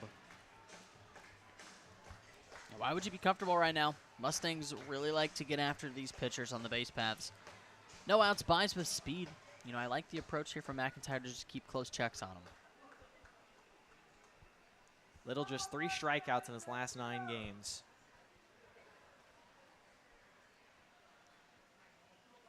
Trying to avoid the strikeout and advance Baez. He will at least advance Baez, and he will get on himself with a single into right, and the ball was bobbled by Dobson, so Baez makes it up to third now. And yet again, stop me if you've heard this before, the Mustangs have runners at first and third and nobody out. Beautiful approach from Little. Just got a chopper that just escaped the glove of Nicholson at second. Dobson once again just having a tough time out in right field, and he's let a bunch of base runners advance extra 90 feet with some of those. Now runners on the corners for Parker Griffith. Mustangs looking to answer back here to the A's. Griffith 0 for 1. He walked his first trip and then grounded out to Nicholson at second, his last time up in the second. Looking to add on to those 11 RBIs on his summer. Now they got Little caught in a rundown.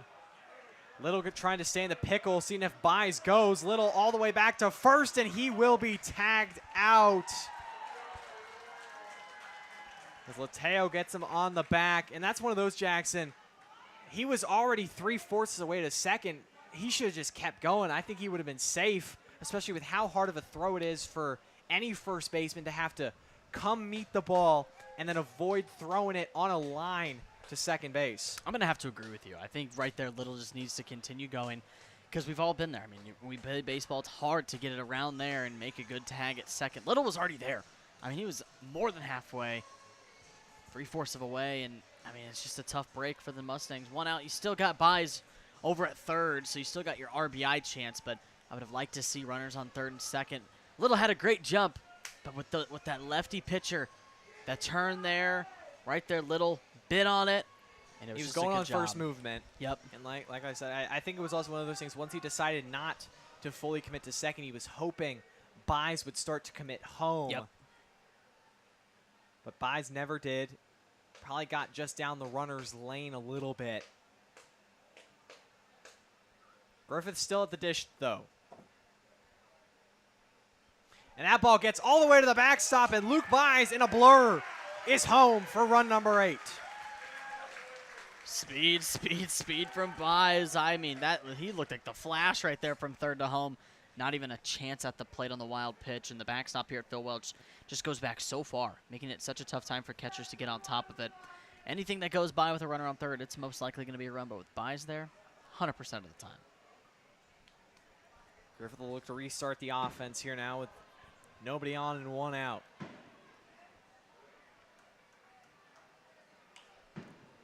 Off the end of the bat. High pop just behind short. Mateo calls it off, and he'll make the grab. Good swing. He's going to want that one back. Just a little bit late on it, caught it inside, and now popped up. Now 2 outs for the Mustangs. Just trying to continue it, give it life. It's going to be Mr. Truman Bodenhausen. Bodenhausen with 2 outs. He's 1 for 2. He singled his last time up against McIntyre and was stranded at third.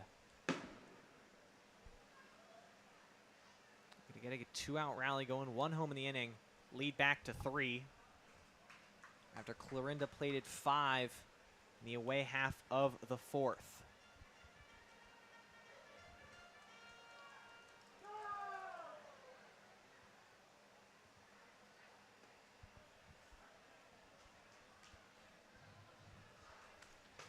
Bodenhausen, North Central Missouri College attendee, originally from Country Club, Missouri. Finished his 2nd year. Now he'll line one into center field. That'll drop. 2nd hit of the night for Truman Bodenhausen. It's a 2-out single to turn the lineup over to Logan Miller. I loved it. Kept the hands inside. Had a good barrel. Not the biggest hit in the world, but just enough to squeak by the infield in front of Espeland in center field. Now 2 outs. I love some 2-out Mustangs magic here. Bottom of the 4th, back to the top of the order as well. Hit number 26 for Mr. Bodenhausen. The guy I share a name with, and now it's Logan Miller. He's holding the name well so far. Miller still has yet to record an actual at-bat. 2 walks and a hit by pitch. He's also scored 2 runs. He's now come up in every inning.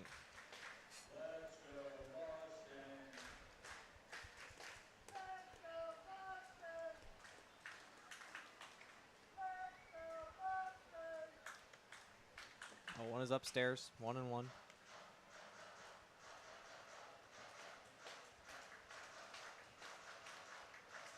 Miller went to Central High School here in St. Joe.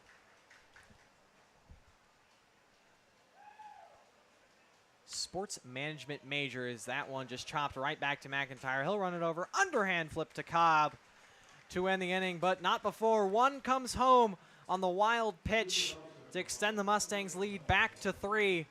We're headed to the 5th here at Phil Welch, 8-5 Stangs.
one other game going on the Mink on a July 5th. Nevada at Jeff City. Jeff City currently up 10-0 in the bottom of the 7th over the Griffins. But here, we've got a doozy on our hands. Clarinda has cut the lead. They cut the lead to 2. Mustangs answered with a run in the bottom of the 4th. 8-5 our score. Here, top 5, Michael and Franca back to work. It's Brady Dobson who leads off. Dobson walked and came around to score in the 4th and really sparked the rally. It's just that leadoff runner on really did it for him.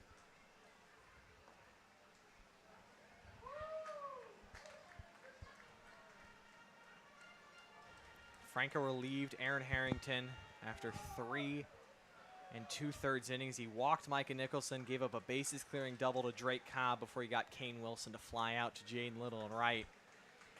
But in his 2nd inning, he's got Dobson down 1-2. Love what I'm seeing so far from him. He's just trying to get the first guy out, trying to get a quick inning going here for the Stangs.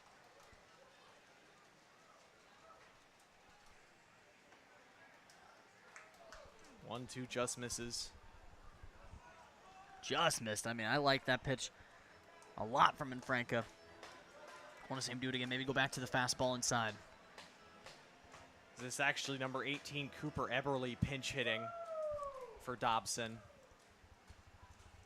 So his first chance at the dish, and he's now worked the count full 3-2.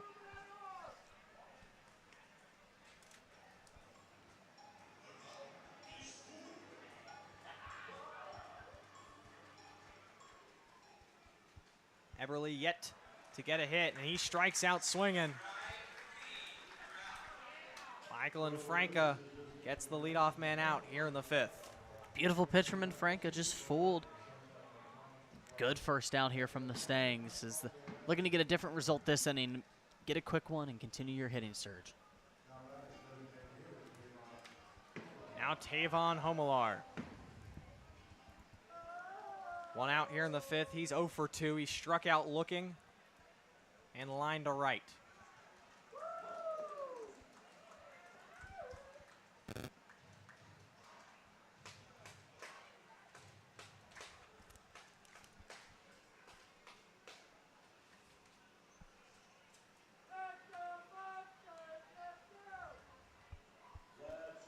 Homelar down on the count, 0-2 to Frank, who's come out throwing strikes and throwing dots. Looks a little bit more composed than he was coming out of the pen. A little bit less antsy and erratic. He's really pounding the zone. 0-2 just misses.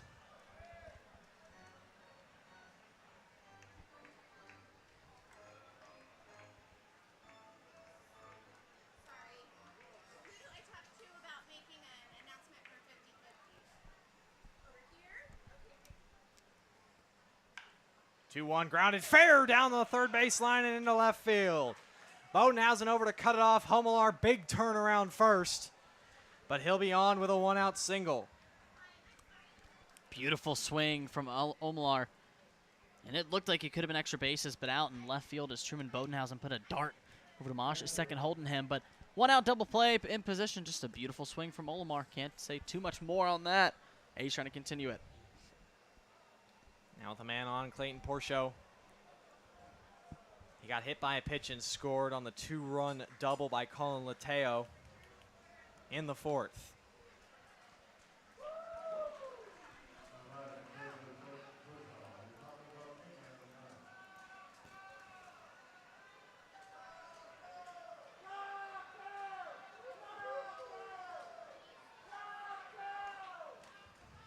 Oh, one is upstairs, 1-1.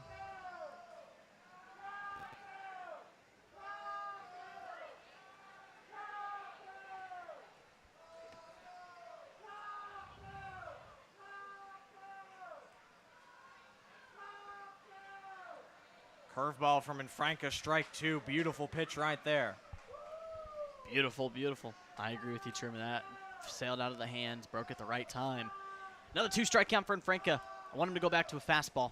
Mix up those speeds here on Porcho. First time Porschau's getting action against the Stangs. He did fly out to right to resume that suspended game. He took over for Tyler Macon from Mizzou. First start for Mr. Porschau, looking to turn his season around after a slow start so far as that one in the dirt, and that will allow Homelar to get up to second base. On the wild pitch, Griffith just couldn't find it.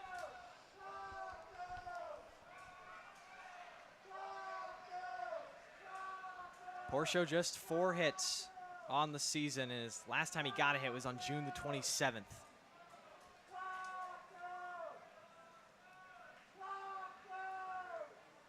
Another breaking ball misses, now 3-2. 3-2 on Taco Man. Clayton Porschau, big strikeout upcoming for Franca. Would love to see him hold Alomar up to second base. Looking to break out of his 1 for 19. That one's going to be grounded to Felix. He'll look Homelar back to second and throw out Porschau and make it now 1 for his last 20.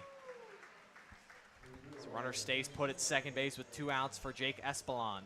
We don't call him Mr. Reliable just for the way he hits. He fields just as good. He's been coming over to his left a lot. You know, he likes to cut off that shortstop.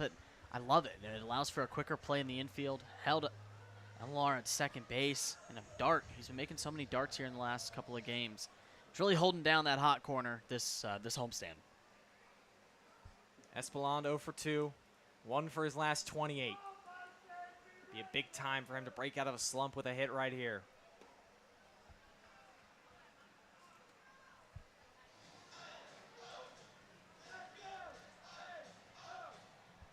He was 3 for 5 with a double, a triple, 2 RBIs, and 2 runs on June the 22nd against Sedalia. And since then, it was 1 for 6, 0 for 3, 0 for 4, 0 for 4, 0 for 2, 0 for 3, 0 for 4, and 1 for 4. Oh, wow. With a whole lot of strikeouts. Strikeouts have plagued him during this 1 for 29 stretch. He just whiffs at a curveball. Sometimes when hitters are in stretches like this, the baseball looks about the size of a penny in 3D form, 3D sphere. He's yet to strike out tonight, but during this stretch, he had games where he struck out 4 times and twice where he struck out 3 times and 2 times. Really just looking to make contact and hoping something goes right. Foul. This one off down the third base line. Got a good pitch. Got a good rip. You know, on a 2-strike count. Like you said, the strikeouts have been his kryptonite. I like what I saw, just trying to get the pitch down the line, and want to see here. Back to the fastball in Franca. Let's see if he can blow it by on the outer half. Homelar, big lead off second. 1-2, swung on and missed. Espeland heads back to the dugout, still searching for answers. Michael and Franca works around the 1-out single. Headed to the bottom of the 5th, halfway home. Here at Phil Welch with the sun just setting on July 5th, Saturday weekend. So you're watching St. Joseph Mustangs baseball here on YouTube.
going back to the theme of famous Kansas Cityans retirements, a couple weeks ago, Whit Merrifield announced his retirement from the MLB. So thought the second question of the night, Jackson, would be how many hits did Whit Merrifield have in his Royals career? Twice led the majors in hits, but how many hits, not in his total career, just in his Royals career? Was it 1,001, 950, 1,300, or 786? Let the viewers ponder that at home. It's probably one of my favorite players. 100%. Definitely top 5 favorite Royals players. 100%. You know, two-hit Whit. That's what we like to Two-hit call Whit. him. You know, I loved watching him at the K. I'm going to go 950, my official guess for him. One of my favorite defensive players to watch as well of all time. I mean, he definitely held that second base side very well in his Royals career. He was the definition of utility. He could play just about anywhere. Pretty sure he did play just about anywhere, except maybe I don't think he ever threw the gear on. Yeah. Pretty sure he made an appearance on the mound, played first. Wasn't it the game that – did we put him everywhere in one game? Is that what we did? I forget if that was a game that – was it the Whit game? Oh. Have to think about that, but right now Jack Mosh is taking one right off the low back on a curveball from Dylan McIntyre. Third time that Mosh has reached, and it's yet again another leadoff man on for the Mustangs. That's just a tough break for Mosh. I mean, get an early runner on, but that's going to sting. That ran him right on the backbone. That's going to hurt. Now it's Braden Lukehart. Comes into this 1 for 3, 3 RBIs, including a 2-run double back in the first. First pitch is up. Answer my question. Whit Merrifield did not play all 9 in a game. I was thinking of something else in my head, but he was a utility. He did play. I think he definitely played all. Again, I don't think he ever threw the gear on. So No. he definitely played 8 in his career.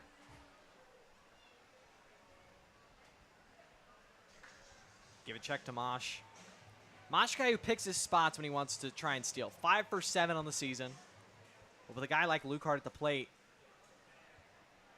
sure you'd just be content to let Lukehart swing away. Second pitch clips the belt. 1-1. Lukehart's 371 average sits him at 4th right now in the MINK League. His teammate Darius Freeman, who's not playing tonight, right behind him at 369 and 5th. All part of this 284 team batting average that the Stangs have.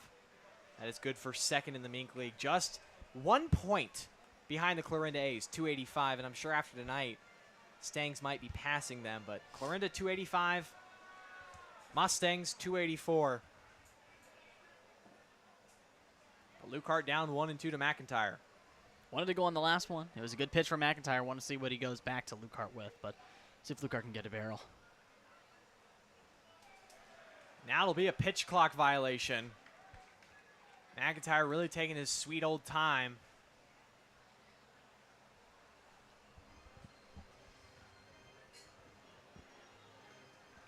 No official pitch clock here in the MINK, but definitely there is a umpire judgment in terms of pace of play.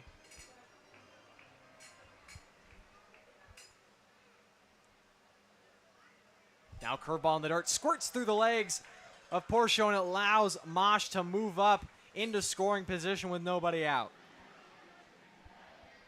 Love to see it there. Just an unlucky break. It just squibbed by Mr. Porcio. Now runner in scoring position for the Mustangs once again. No outs. They're moving on, and Lukehart works it back. Right through the wickets. Thought he blocked it, but it just got under his glove. Lukehart going to ground one over to Cobb in a couple hops. Going to have to hurry. He's going to have to slide.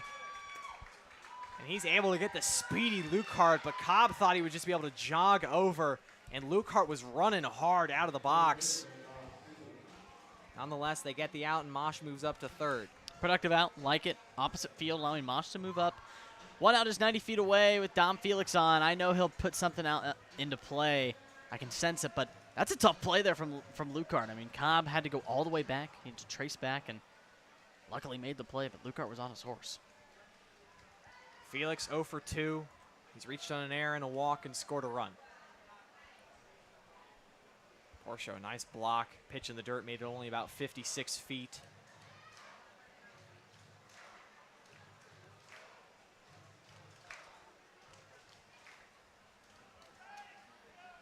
Felix looking to restart his hitting streak. Had his hitting streak snapped his last time out last night. What was a solid game for him. He was 0 for 1, hit by a pitch twice, and he drove in a run on a sac fly against the Bombers. But that hit eluded him. Snapped his nice little streak. He still has a streak here in game number 24 that he's reached base in 23 of 24 games. There's only been one game this season he has not reached base safely. That's an impressive stat line there. I mean, he's just loves to contribute to this team in any way possible he can, especially with that bat in the hand. Works great walks. He's gotten hit by a pitch certain surplus of times as well, but he does possess that hidden power. Again, with George, they both have a batting stance where they really get low in the legs, and they really drive it with the lower half. Now a rare pickoff to third from a lefty by McIntyre. Not sure if that was planned. Knight, thankfully, was paying attention. No kidding. Mosh and Coy having a little chuckle about it. You rarely see a pickoff to third in general, but a pickoff to third from a lefty is even more rare.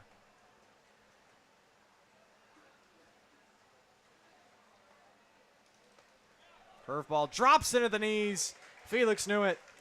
And he takes strike 3 and a huge strikeout for McIntyre. Keeps Mosh at third with now 2 outs. It's a great pitch from McIntyre off speed, kind of near the kneecap area of Dom Felix. I mean, I knew it right up here. That was a great pitch. And Felix, that's a tough pitch to get a bat around if you aren't sitting and waiting on it. So, nice pitch, 2 outs on the board. Now, Justin George, JG. JG, baby. 1 for 2 with a 2-run double in the second. Looking to add his 3rd RBI and his 15th RBI of the season. First pitch is upstairs. George was the 2024-25 William Jewell Male Newcomer of the Year.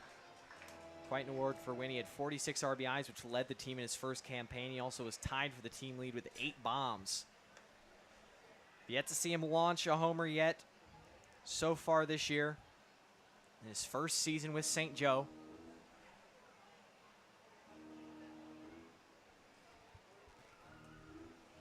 He also had 6 3-hit games, most by any Jewell player of the GLVC.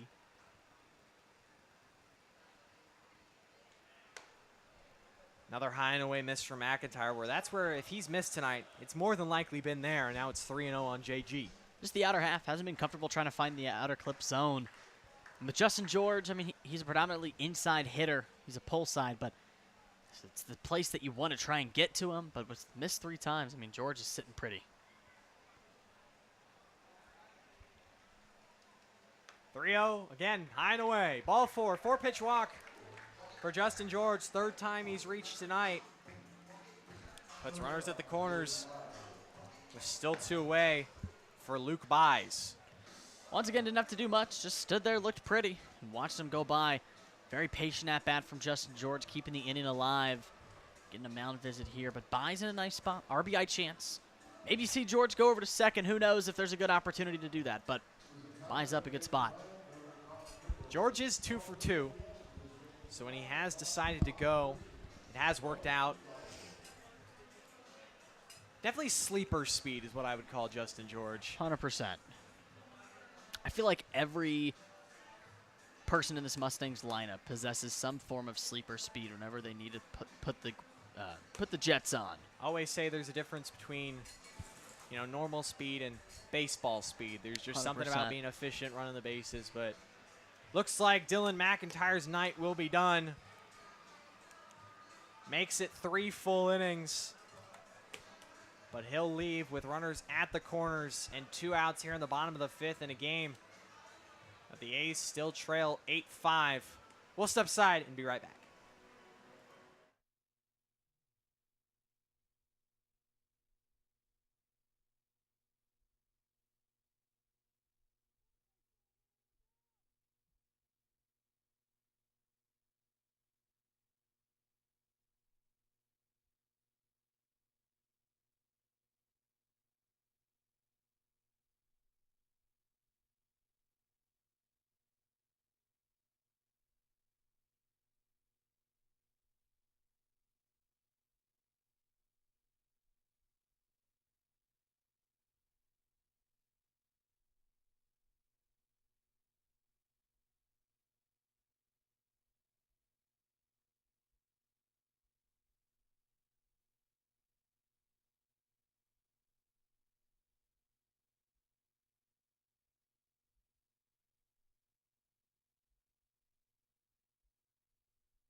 Little Chopper Correa taking over for Dylan McIntyre, who's still responsible for both Mosh at third and George at first.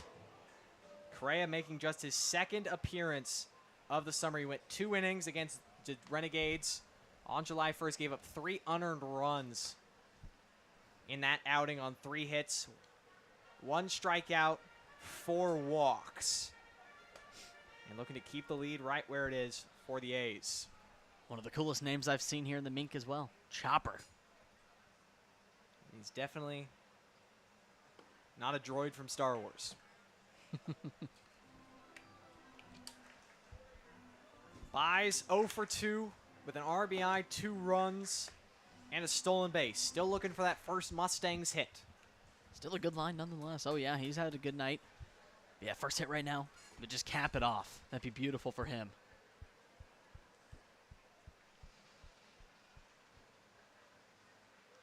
And that one runs inside. Still without a first hit, but now the 3rd time Buys has reached. Yeah, that one's going to hurt. I can see that. He kind of flinched up near the upper back neck area, but he's going to walk over safely, and looks like he's all right, but bases loaded, 2 outs. Mr. Jaden Little. Little took over in the 3rd inning for Carter Belton, who got the start in right field. Belton had been 1 for 1. RBI single, a couple of stolen bases and a walk. Little in his first time up, he singled in the 4th. Then he was caught stealing off McIntyre. Huge situation for him, bases loaded, looking to blow this game back open.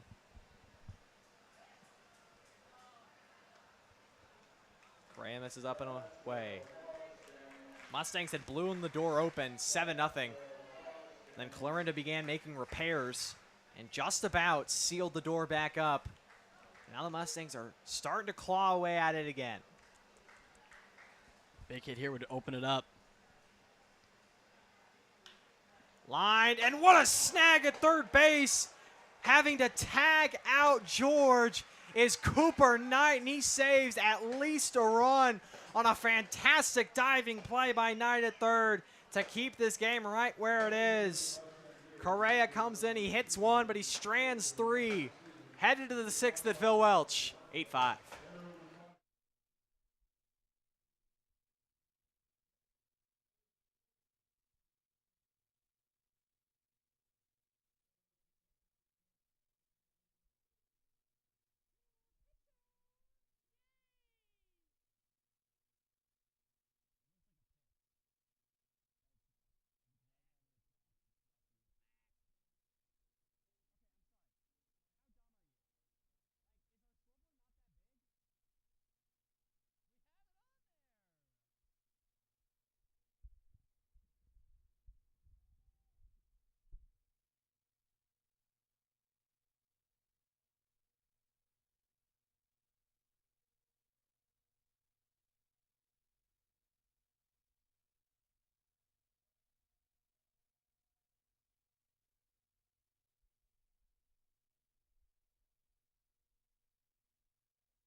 Making his 8th appearance for the Stangs this season, it's Max Pitts from Cochise Community College.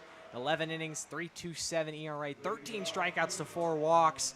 Opponents just hitting 154 against him. And really, Jackson, was just one bad outing that have those numbers a little bit inflated. He has been fantastic this season. He has. He's a really good guy out of the bullpen, continuing the dominance, coming out of that pen.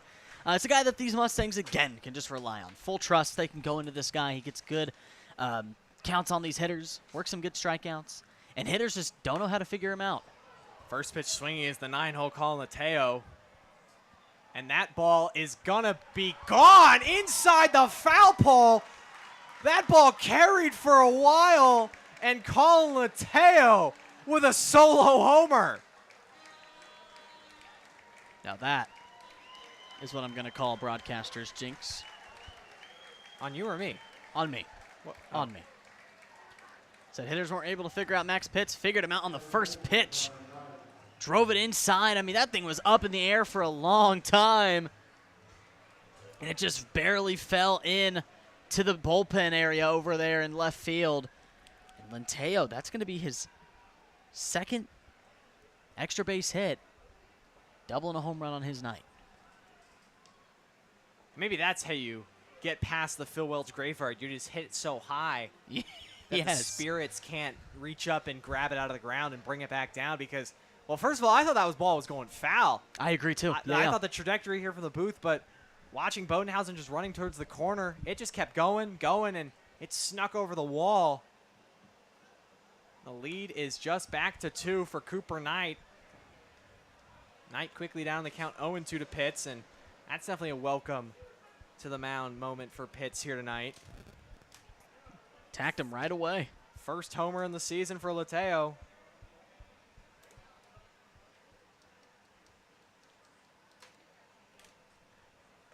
The 0-2 inside corner, strike 3 called. Knight can't believe it, but he'll be sent packing for out number 1 in the 6th. Nice pitch from Pitts. Good payoff from the home run. Gets the out right back to him. Luckily, just the solo home run, so no multi-RBIs there. So Pitts still works with a 2-run top of the 6th. Now an out on the board. Time to settle back, breathe, and find your stuff. Left-handed hitting, Micah Nicholson digs in. 0 for 2 with a walk and a run scored on his night. First pitch high and tight, ball 1.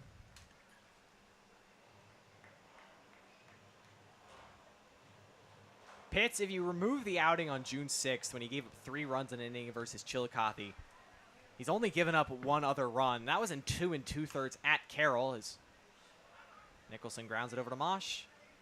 Easily throws it over to George, and after the homer, it's a quick 2 up, 2 down for Pitts. Beautiful. That's exactly what you want from the pitcher. Mistakes are going to happen. You're going to leave some pitches over the zone. It was a good pitch that was homered, but Pitts went right back to his stuff, got 2 outs on the board. That's exactly what you want. It's a pitcher who doesn't lose himself after giving up something like that. And you're lucky it was only a solo homer. Exactly. You got a guy, Drake Cobb, had a huge bases-clearing double to right center his last time up in the 4th. Lead still at 2, so even if Cobb got a hold of 1 and launched his 3rd homer, only cut the lead to 1. Cobb now with 29 RBIs and sole possession of 2nd place in the MINK League in that category. Still trailing Dalton Miller of Sedalia, who sits at 30. Miller had 2 last night here at Phil Welch against the Stangs. Pitts will look to give you some innings. Last time out on June 27th, it was a shutout inning against Carroll, had 2 strikeouts. It's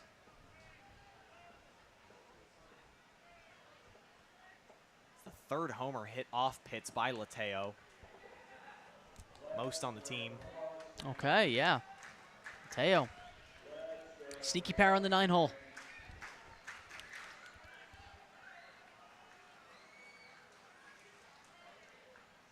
Cobb ahead 2-1. Another breaking ball. Beautiful pitch from Pitts. Seen that tonight. Cobb has not wanted to go after the breaking balls. It's when pitchers have thrown him fastballs is when he's made them pay. And I mean, that's probably true for any hitter. You'd rather hit the fastballs, but if I'm Pitts right here, I go back to it.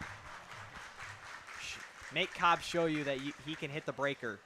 Don't even tempt him with a fastball.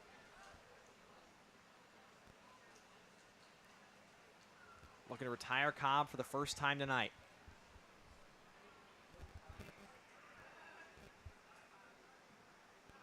There is the breaking ball.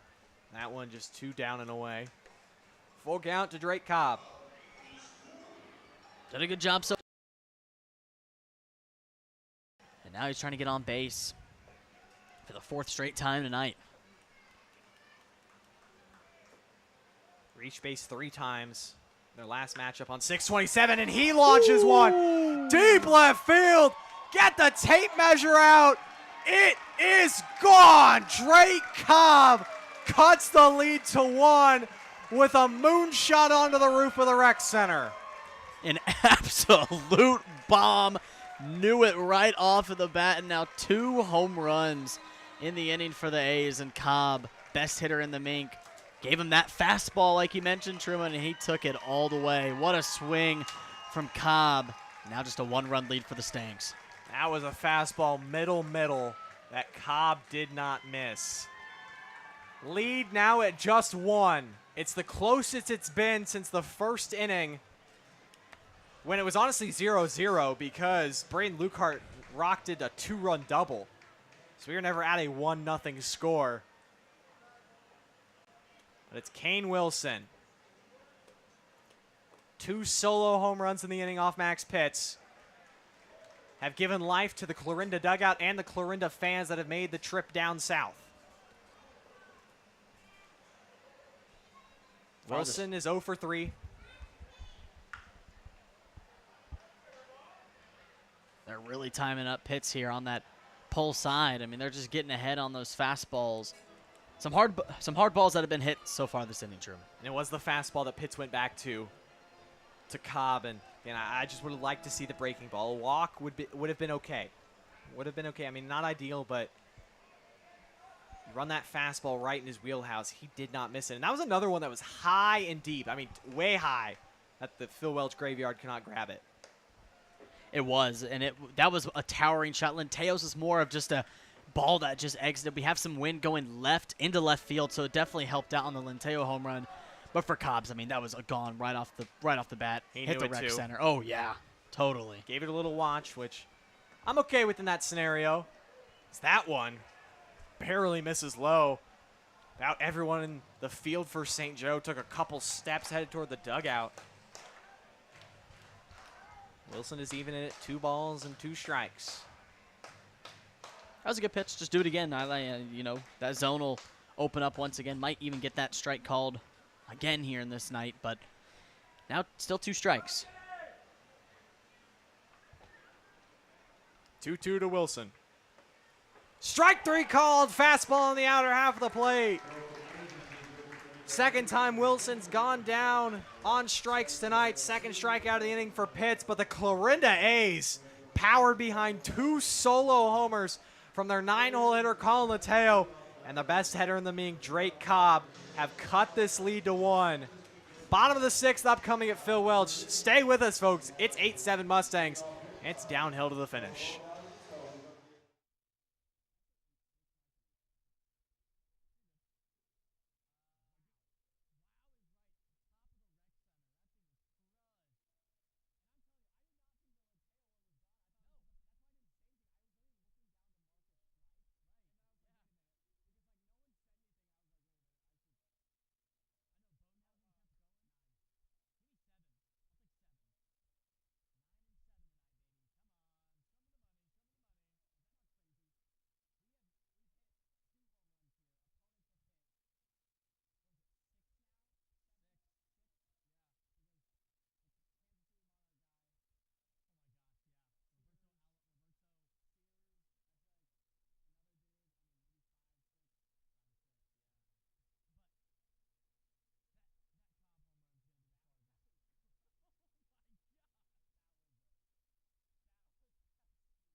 Clarinda's cut the lead to 1. We're back with our second trivia question. Talking about the theme of Kansas Cityans retirements.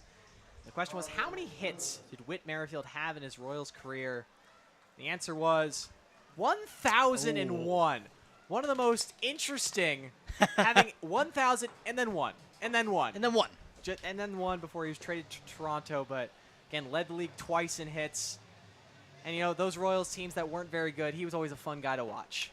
You know, them, Mondesi, Cuthbert at third. I mean, those guys over there, the 2016, 2017. We have very different opinions of those two. 2016, 2017 teams, you know, after the post-World Series Royals. I mean, that's just definitely... I will defend it. The Royals were the best team in the major leagues from the All-Star break of 2014 to the All-Star break of 2016, and it's not even a contest. I agree. Parker Griffith leads off the home half of the sixth with only a singular run separating these top two teams in the MINK, and it was a matchup that started, it looked like we were destined for a blowout. Mustangs jumped out to a 7-0 lead, but the Clarinda A's, 5 in the fourth and then 2 solo homers here in the sixth, have cut the lead to 1. It's their third pitcher of the night, Chopper Correa, on after he finished the fifth, on for his first full inning of work. Gets the Mustangs backstop, who's 0 for 2 with a walk.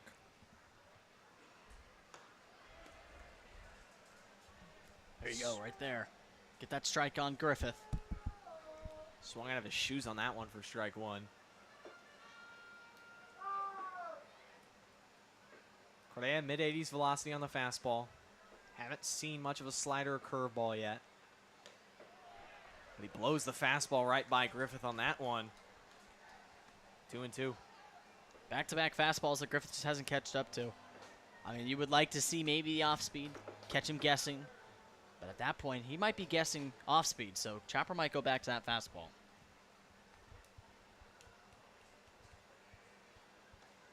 2-2, inside corner, strike 3. Correa battles his way back after he was down 2-0 to strike out Griffith looking. Right there, just went back to the heater. Griffith was sitting back on an off-speed, just had to watch it go by. Strike 3, great sequence from Chopper Correa. Looking to get a quick inning for the A's.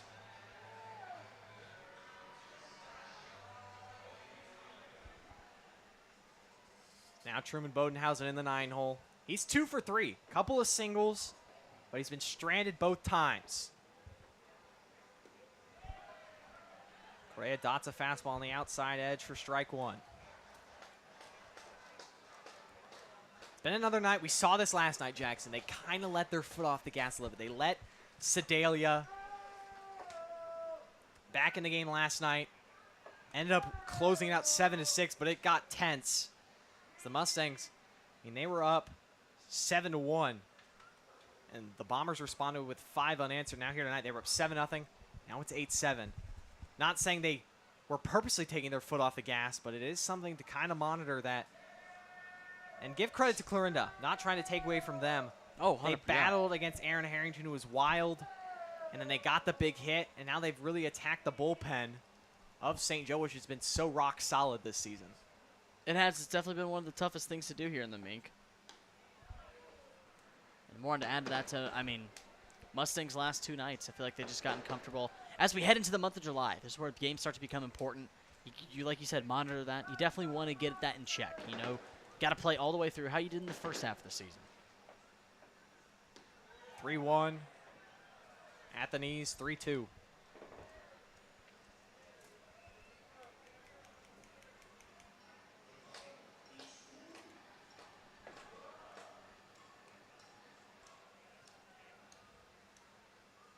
That Griffith strikeout was the first time tonight Clarinda pitching has retired the leadoff hitter. But Truman Bodenhausen on for the 3rd time tonight with the 1-out walk. Beautifully done from Bodenhausen. Got himself in that tough 2-strike count. Watch that thing all the way down into the dirt. 1-out base runner for the Mustangs, trying to get an insurance run. Head to the final 3, getting close to the 7th. 10th walk of the season for Bodenhausen, and he is now the 12th Mustang hitter with 12 walks. And the only guys who don't yet have 10-plus walks are, I mean, guys who haven't been on the team long. Carter Belton, Frank Gall, who unfortunately got injured. Really the only guy who is pretty much more or less an everyday player that has not reached 10 walks is Justin George. As Bodenhausen first pitch, easily going to steal second. He swipes his 10th bag on the season. got a little help there from Chopper Correa, throwing the off-speed upstairs, so it even gave a tough time for Porchow to get up to the glove to make the throw. So good jump and a good sequence there to get a runner in scoring position. Bodenhausen now becomes the 5th Mustang with 10+ stolen bases. Miller 0 for 1. He's reached base 3 times, and he scored 2 runs on courtesy of 2 walks and a hit by pitch. He grounded out to Dylan McIntyre his last time up in the 4th. Did not come to the plate in the 5th, breaking his streak of 4 consecutive plate appearances in 4 consecutive innings.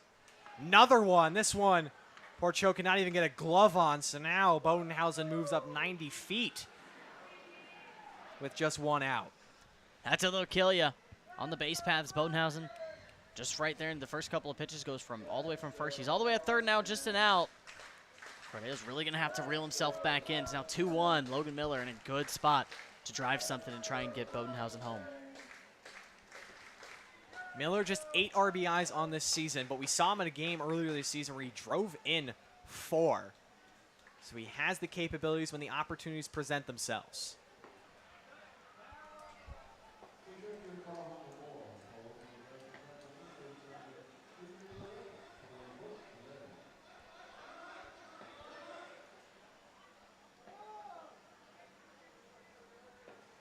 Count even at 2-2. It's actually 3. Drove in 3 on June the 20th against Jeff City. Is another one in the dirt. Here comes Bodenhausen to the plate. Flip to Correa, not in time. The wheels of Truman Bodenhausen pays off to extend the lead back to 2. Wow, aggressive as ever. That one didn't even get, I'd say, about 5 feet away from Porchow. And Bodenhausen, all gas, no brakes, fully committed. And with the speed that he possesses, Porchow kind of didn't even believe it at first, it looked like. And he had to make the flip, and it just wasn't in time. So the Mustangs now back up to a 2-run lead. They've now hit their season average for runs per game at Phil Welch, 9.35. Run number 9, courtesy of Truman Bodenhausen using his legs. And Logan Miller on for the 4th time with his 3rd walk of the night.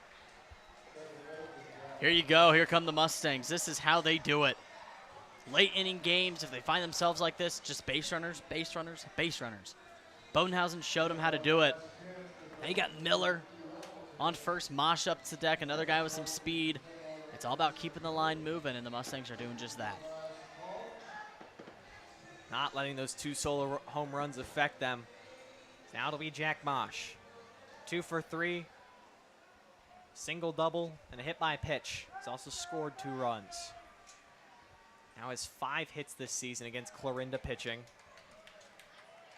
And his 2nd multi-hit game against Clarinda.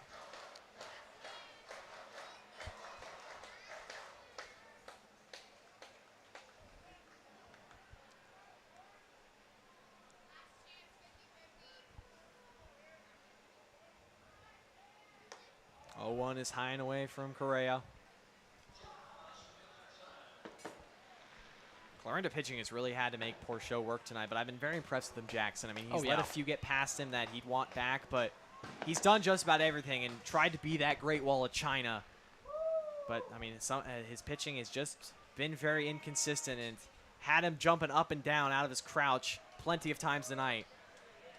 Definitely has. That one missed a little bit out, but it was called a strike. But I want to give credit to him. And you're getting to the late innings as a catcher. That was a good frame right there, too. It was. That's why that got called a strike. He pulled that thing back in.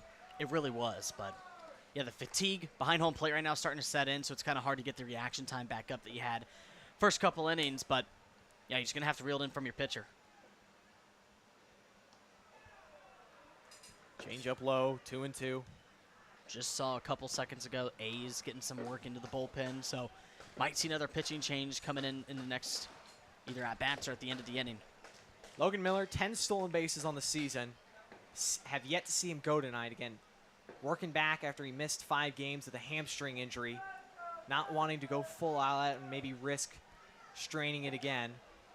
Mosh chases one up in the zone, skies one out to left. Back is Wilson, and he will make the grab just in front of the warning track. Tough play there by Wilson in left field. Had a little bit more carry than I thought it did off the bat of Mosh. He kept backpedaling, but Just missed it. He was aggressive enough to go up to the out and up. But now 2 outs. Lucart trying to extend the inning. Gave it a ride. Just couldn't get it high enough out of the hands of the Phil Welch graveyard. Good swing on a pitch out of the zone by a couple inches. Yep. Mosh got the barrel to it. Wilson a nice play. It's Braden Lucart now. 1 for 4 with a 2 RBI double back in the first.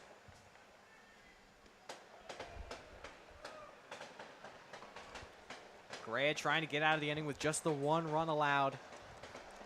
And you have to think Jackson just about work. Still got 3 innings left to play. Max Pitt's probably going to come out for his 2nd inning of work, but at some point, when do you think Jace Johnson comes out of the pen? He's pitched a lot this week, but an inning earlier today, but it was a quick inning. And then 2/3 of an inning back on Thursday. It's that one right off the knee of Lucart. Definitely not going to feel good. It definitely won't, but that moves over another runner in scoring position with 2 outs. But, yeah, late game. Johnson's your ace in that type of situation, Truman. You know, I want to say you let Pitts maybe go back in the 7th, see if he can get through. Maybe think about throwing Johnson. I don't want to throw him too early in the 7th because he's predominantly that save type of guy, but he can go 2 innings at times. But I'm going to stick him in at the top of the 8th inning if Pitts does get a bit erratic. But if Pitts goes 1, 2, 3, stick him in the 8th. Maybe put Johnson in the 9th. Definitely think you're hoping that Pitts can get you 2. And Yep. Jace Johnson was definitely a snub for an all-MINK selection as a pitcher last season. In 25 2/3 innings, he had a .35 ERA. He gave up 1 earned run.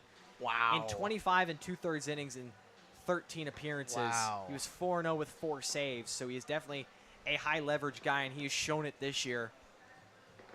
That's something. Hit 29 strikeouts, too.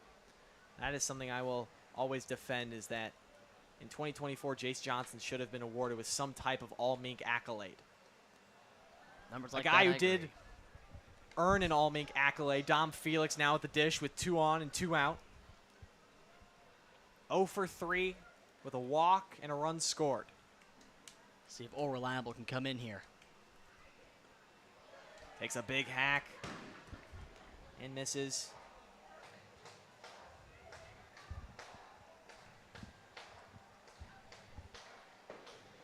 I've yet to see Felix don the gear this summer. He was his main position last summer, but with the elevated play of Parker Griffith and the addition of Easton Philippi, there's been no need for Felix. Now both runners are going to move up as that ball just gets away from Portia, and he couldn't pounce on it quickly enough as the wild pitch now advances 2 into scoring position.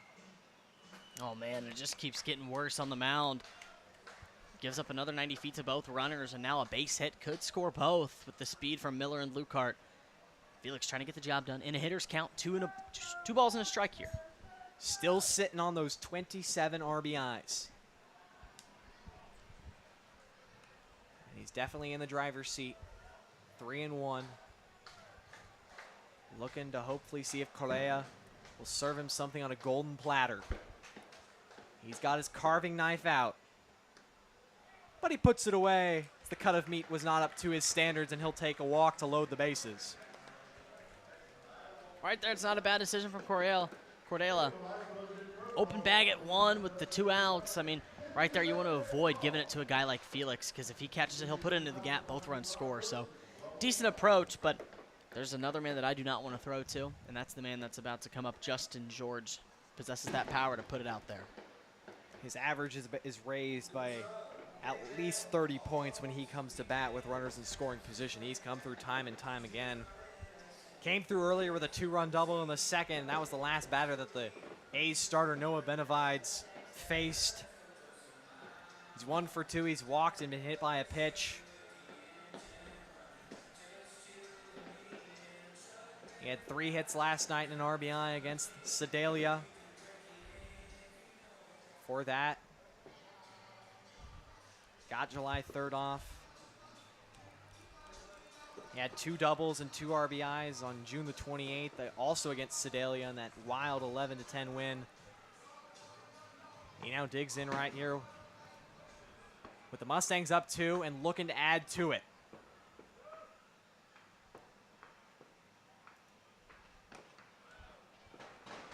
Take a first pitch on the inside corner, and that's where you want to attack George. He does crowd the plate a little bit, and so it's just a little bit harder for him to get to those inside pitches to keep those hands inside. If you throw it out over the plate, that's where he can get extended and meet the barrel. He definitely doesn't like to swing on those insides. You are right. There's also a reason why he gets hit by so many pitches. That one barely missed him. And especially late in this game with the outlines to the batter's boxes a bit faded, he can probably get away with another inch, maybe two, towards that plate a little more. Ball in the dirt, another great block by Porcho. Really goes unnoticed in this game of baseball these days about how crucial the catcher is with allowing runs to not come home, and right there Portia does a good job. And you're right, Justin George right now just really needs to extend his zone a little bit on that outer half. We're going to see here 2 balls and a strike once again. 2 balls and a strike, high and away, and they're going to say that hit the bat of George. He didn't get the stick down quick enough, and I don't know if that's a bad pitch or just great aim by Correa. I don't know. That is impressive that it hit the bat. It does stick up from George, but unfortunate because it was running a little bit inside. I was wondering how the ball got over there that quick. Yeah, I wasn't sure if it... I mean, maybe it was a combination of George's bat to Porcho's glove or just Porcho's glove.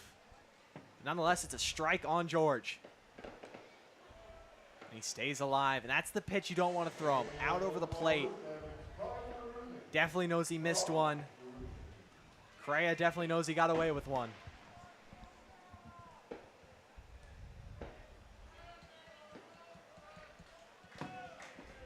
.945 here in St. Joe. 2-2 count to Justin George. Bases loaded.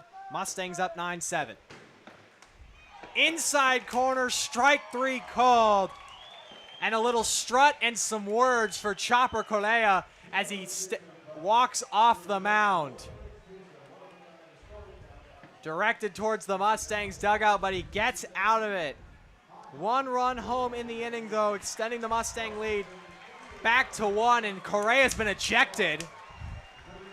So Correa will be gone for the words that were spoken. But nonetheless, Mustangs take a 9-7 lead, headed into the back third of a matchup between the top 2 teams in the MINK. We're headed to the 7th here in St. Joe.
Get a look at the playoff picture here with just 2 weeks after night left in the regular season. Not much has changed. The only real difference is now Carroll has moved up to that 4 seed, and Jeff City has fallen down to the 5. But these 2 teams, Mustangs and A's, still at the 1 and 2. Chillicothe holding down the 3, looking to chase down Clarinda. And it's Carroll, who's definitely come on as of late and moved up their stock. Jeff City, and then the Nevada Griffins. But here, top of the 7th, Max Pitts out for his 2nd inning of work. And the home plate umpire, things got chippy in the bottom of the 6th as Chopper Correa stranded the bases loaded, then had some words for the Mustangs dugout after he struck out Justin George looking. He himself got ejected. But now to start this inning, looks like Johnny Coy's just going to get some ground rules laid. There's already been a warning issued tonight towards the Mustangs dugout. Yes. But I think this is one of those that you don't know who it is. So I think our umpire's just coming over and maybe trying to see if Johnny Coy can quiet the troops. Just let them know, hey, if one thing happens out of this thing, I'm throwing people out over here. So he just gave them that cordial second, not official warning saying, hey, y'all are on the fence. And it's definitely also a situation for the Mustangs dugout to start talking through who they're going to say was the guy chirping as a slough fly ball snared on a slide by Luke Blyes as Cooper Eberly is retired for out number 1 here in the 7th. Look at that speed over there for Mr. Blyes, and put it down to a little slide. That was an extra style points at the end of the catch. Love to see it over there from first game of shortstop. Now Tavon Homelar. It's Max Pitts, a nice start to his second inning after he gave up 2 solo homers in the top half of the 6th. Gets 1 pitch, 1 out here in the 7th. Homelar 1 for 3 with a single. Stranded at second base in the 5th. That hit was off Michael and Franca. Now that one is drilled left field and deep. And it's foul, clanging off the 320 markers about 2 feet to the left of the foul pole. Ooh, they're hitting here. Another one pulled to that wall, Truman, and that one kind of looked like what we thought Linteo's looked like. It just kept going foul. Hits the wall. I mean, if that is just a couple feet over, and you can kind of see the indifference of the wall there. If that's a little bit over to the right, that probably does clip over. It's about the farthest ball you can hit here off the wall that goes foul. That ball was absolutely smoked, but nonetheless, it's just a long strike. I always remember when I played in high school for Ozark, Missouri, there was a team in our conference, Willard High School from Willard, Missouri. Yep. Anytime one of their players would do that, their dugout would always go, warning shot! It's a warning shot! Now, usually more or less, they would end up striking out during that at-bat. Because they get the strike. Yeah. Yeah, it's just a long strike. I mean, Yeah. no one's impressed by your 330-foot foul balls. Except maybe yourself, because you're also mad that you didn't hit it fair. Doesn't chase the curveball in the dirt, full count. Want to see here, Pitts, full count. Don't want to give a fastball right now. They're on top of it. Maybe go the slider. Catch it across Homelar. Full count delivery to Homelar. Reaches out and just pokes it over the head of Felix into left. Second hit of the night for Homelar. And now the tying run comes to the plate. Right there's that fastball. I mean, they're just on top of it in that inner half of the zone. Another one pulled down the line into left field. So 1-out hit. Trying to get the A's back into it. They've been on a surge here in their last 3 innings of work, and they're trying to put one more on. It's the catcher, Clayton Porcho. 0 for 2 with a hit by pitch and a run scored. He represents the tying run right now. As Homelar just reached out with his bat, used all 34 inches, and now his throw down. Homelar was just walking back, and if that throw had been a bit more on line, they probably would have got him. Homelar just reached out with all the length in his bat to poke it, and just over the head of the leaping Dom Felix.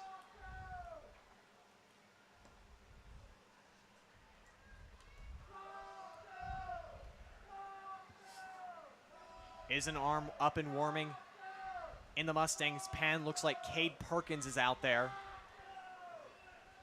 But they're hoping Pitts can get through the 7th unscathed. He's put himself in a good position. You know, a couple loud hits the last 2 innings, but he definitely has the stuff to get himself out of the jam. You got the double play still on. You got 2 fast middle infielders right now as it is, so let him go to work. We'll see right now what he wants to do. 2-1. Have seen this middle infield make a couple of fielder's choice plays, but have really yet to see a double play. As again, field umpire is fed up. Both dugouts. He's telling to chill it with the trash talk, with the words that definitely choice words. Definitely. Some French words coming out of both dugouts. Things got chippy up in Clarinda in the first meeting between these two teams on June the 15th. I mean, things were definitely chippy last Thursday, June the 26th, before the rain started. It's a rivalry that's brewed. Clarinda was 1 win away after a dominant win in Game 1 of the 2024 MINK League Championship Series between these two teams at this stadium. Mustangs won games 2 and 3 to claim their 9th MINK League title. It's been a rivalry that's brewing. Now on 3-1, Porcho pops it up, shallow center. In comes Lukart, and he'll make the grab for out number 2. Just a good payoff pitch to Porcho. Got him on the inner half, stuck it. He got a good barrel on it, but just underneath. And it kind of caught him on the inside of the swing when he kept those shoulders in, so that all he could do was just pop it up. And a good spot for Lukart. Now 2 outs, Pitts. Opportunity to get out of this inning with the 0 on the board to keep propelling this Mustangs offense. Now it's Jake Espelond, who I'm sure Pitts wants to get right here. He's 0 for 3, midst of a 1 for 30 stretch. The guy on deck, Colin Lateo, 2 extra base hits, including a homer and 3 RBIs. So I'm sure Pitts just wants to get Espelond and turn it over to the next arm. It's a ground out to Felix in the 3rd, a fly out to Lukart in the 4th, and a strikeout swinging in the 5th. Off in Franca, and now quickly 0-2 to Espelon. Right now, Pitts, that was that fastball. Espelon's been behind on the fastball tonight. You know, hasn't been one of the normalities in this lineup, but I want to see if Pitts maybe can fool him. But I honestly kind of want to see him go back to that fastball. It is on line, but this ace, most of the lineup's been on top of it, but I want to see him go back. 0-2 down to the dirt. Griffith going to throw down to second. Tag! Not in time. Risky gamble by Homelar. And it pays off. That throw was just a little bit to the 3rd base side of second. Mosh had to reach over and then reach back to tag. Griffith was a little shocked Homelar was going, so he's a little slow on the throw down. Now a runner in scoring position for Espelond.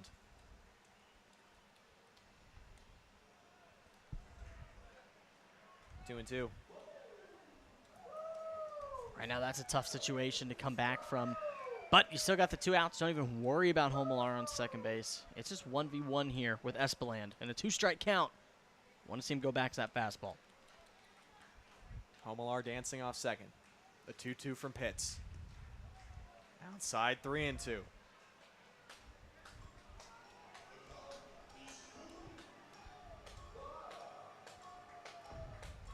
Again, a scary guy on deck that the Mustangs have not retired. Colin Lateo, 2 for 2. 3 RBIs, a double, a homer, and 2 runs scored. The 3-2 offering. Grounded to 3rd. Felix is up with it. Throw over to 1st. In time to get Espelond. And snuff out the threat for the A's here in the 7th. Max Pitts preserves the 2-run lead. It's time to stretch here at Phil Welch. 9-7 Stangs.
Jacob Fox now into the game for Clarinda here in the bottom of the 7th. Team still trailing by 2 as I'm joined now, Truman Griesel, joined by Mustangs CEO, President Kai Turner. Kai, how are we doing tonight? End of a 3-game homestand of a holiday weekend. Well, here we go. It's game 3.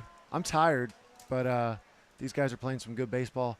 A little bit longer tonight. I think I just got done listening to Coach Kastner say I think it's a 24 walks issued tonight combined between hit batter and Lot of free passes given out tonight. But that just means, hey, we get to stick around a little bit Especially longer. we had that game earlier today, Yeah. finishing up. One of the new experiences for me. Definitely hadn't had a suspended game that finished up, but It's kind of like going to buffet, and you sit down, and now we're eating dessert. So hopefully dessert tastes well here after 9 innings. and fireworks afterwards. Yeah, we like fireworks. This is 3rd night in a row, and last night we were here on July 4th. Heard a lot of people say, kind of reminds them of the Sandlot. Just you got the baseball, the family type feel, and then there's just fireworks nonstop. And so we saw those here not too long ago, and just even continue tonight on July 5th. So it's always a lot of fun to come up here and just watch a game. We've got guests tonight. We've got somebody foul ball. We've got somebody here who is celebrating his 98th birthday. He's still here. I can see him from here. We've got guests here tonight from New Zealand, New right? Zealand. That's what you Yeah, said and pregame, actually yeah. 2 nights ago we had someone here from Tanzania.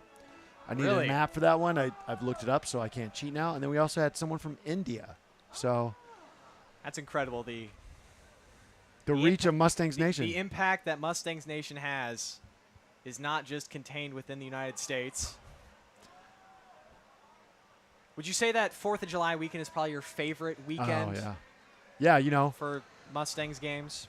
Yeah, and it's just a lot of fun to come here and just see people, families come together and make their new traditions or continue old ones. And it's just kind of fun seeing a lot of those same faces. Sometimes this is their first game here of the season, and then they get caught, and they say, hey, man, summer's going by quick. And the 4th of July is really when that door kind of closes figuratively and literally on the regular season as we get close to a playoff game. And so tonight, two big games. It's really nice to walk out of here with 1 win, but it sure be nice to get 2. It's hard to believe that there's only 2 weeks left in the regular season after tonight, and then playoff week. And it's been a good matchup. Top 2 teams in the MINK. As Luke Byes strikes out swinging, that first Mustangs hit still eludes him. But a solid night nonetheless as Jacob Fox strikes out his first batter. Jaden had a great, I don't have the statistics in front of me, but just from what I glanced at social media, really good spring season collegiately. I know he had some pretty successful games, and he's just always on the cusp of getting ready to a big hit. And here we are tonight, looking for a big hit, up 2, but we sure like to score 1 or 2 more. He is 1 for 2. He singled back in the 4th, and he hit .280 this past season at Lincoln. 47 hits in 48 games. Also had 9 home runs. Hasn't found the long ball yet this summer. Well, it's pretty rare. Was that back-to-back earlier? Or Same inning, though. close, And yeah, well. the second one especially, Drake Cobb, he definitely crushed that one out to left. And this isn't Drake's first year with Clarinda. He's a talented player.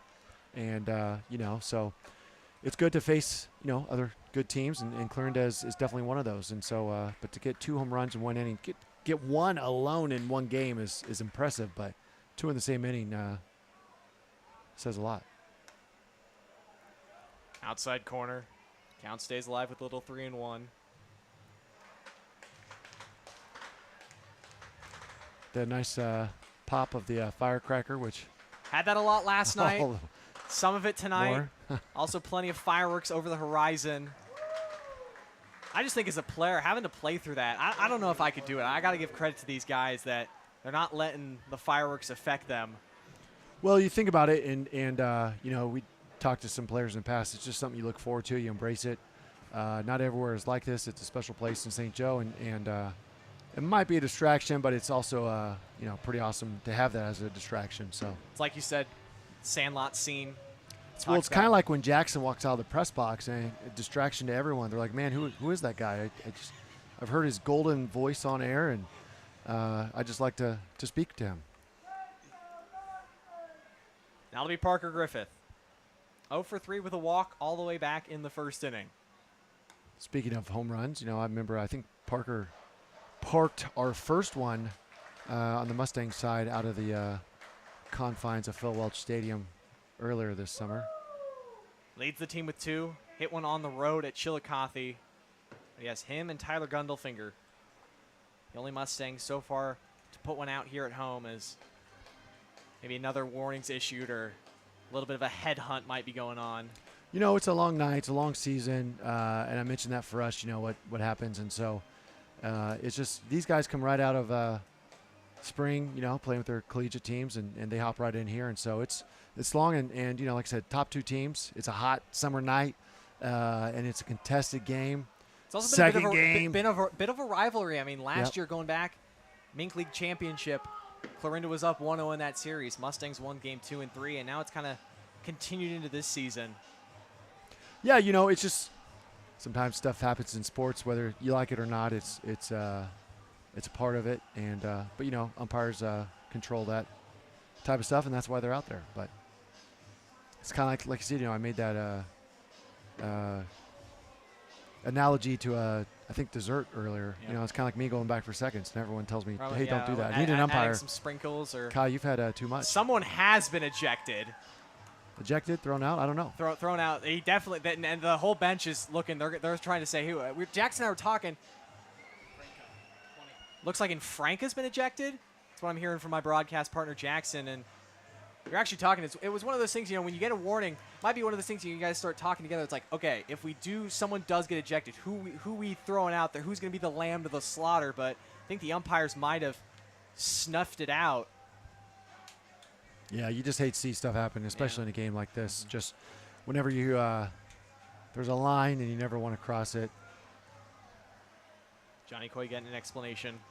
Because I'll tell you, ultimately, whatever it is you said or you did, you look back at it tomorrow. And it's like, as a regret. Probably as a regret. was not. That's worth probably one of that. the things. Definitely when I played in high school as an athlete, it was my strength coach. He'd always said it's like you're gonna have. Oh, you had a strength coach? Oh yeah, Wow, Ozark I High couldn't tell. School. Yeah, Coach Corey Roy, if you're listening, great weights coach. But he always said, you're gonna have ups and downs as an athlete, but you want to, after you're done playing, you want to look back and hopefully have no regrets. Yeah. It's the biggest thing, but still haven't officially gotten an explanation. Johnny Coy's, they're talking to him. Bit of discussion, I think. Just try and sort out what happened here and who's leaving. Maybe it's Max Pitts who's getting thrown out. I'm seeing 44 being thrown. It looks like it is Max Pitts. Pitts' night might be done. No, it looks yeah, like, it definitely is Max Pitts. He's getting fist bumps, getting cheered. He will head to the locker room. Guy who gave up 2 solo home runs in 2 innings will not be coming out for his 3rd inning of work. Well, second time we've had ejections. we opened up at 3:45 today. And, There is still a good crowd here. it's a night. Yeah, there is a good crowd, and they stuck around. I mean, a lot of these people are here for the Fire vs. Police game. And that's what, you look at this, and the people are out here playing that game, playing this game. Ultimately, we're out here to have fun. And now back to regularly scheduled baseball. Ball in the dirt. Porsche throw down. Little's going to be out. Heck of a play made behind the dish by Clayton Porsche. you think you're going to catch him napping, and but they were wide awake on that one.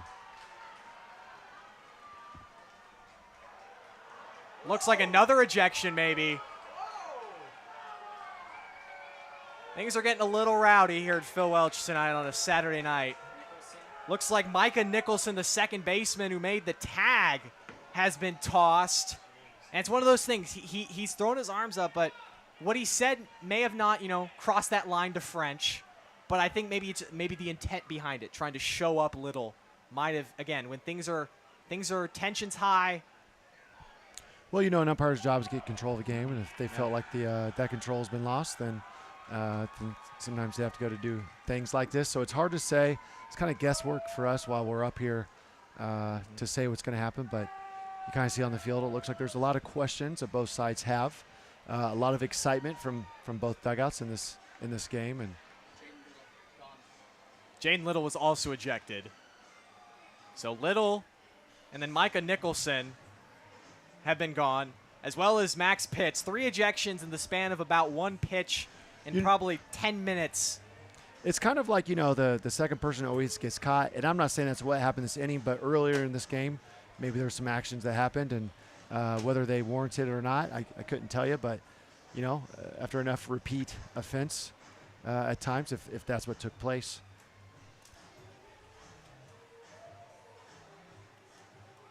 Try to get some clarification about what the defensive alignment looks like. And it looks like Porcho's going to have to take off the gear. He might be going out to left field. What a night. What is We had a Whit Merrifield trivia question earlier. We were talking about utility players. Now we're really seeing. Well, you're putting that to test here. It's Saturday night at Phil Welch. It's July 5th.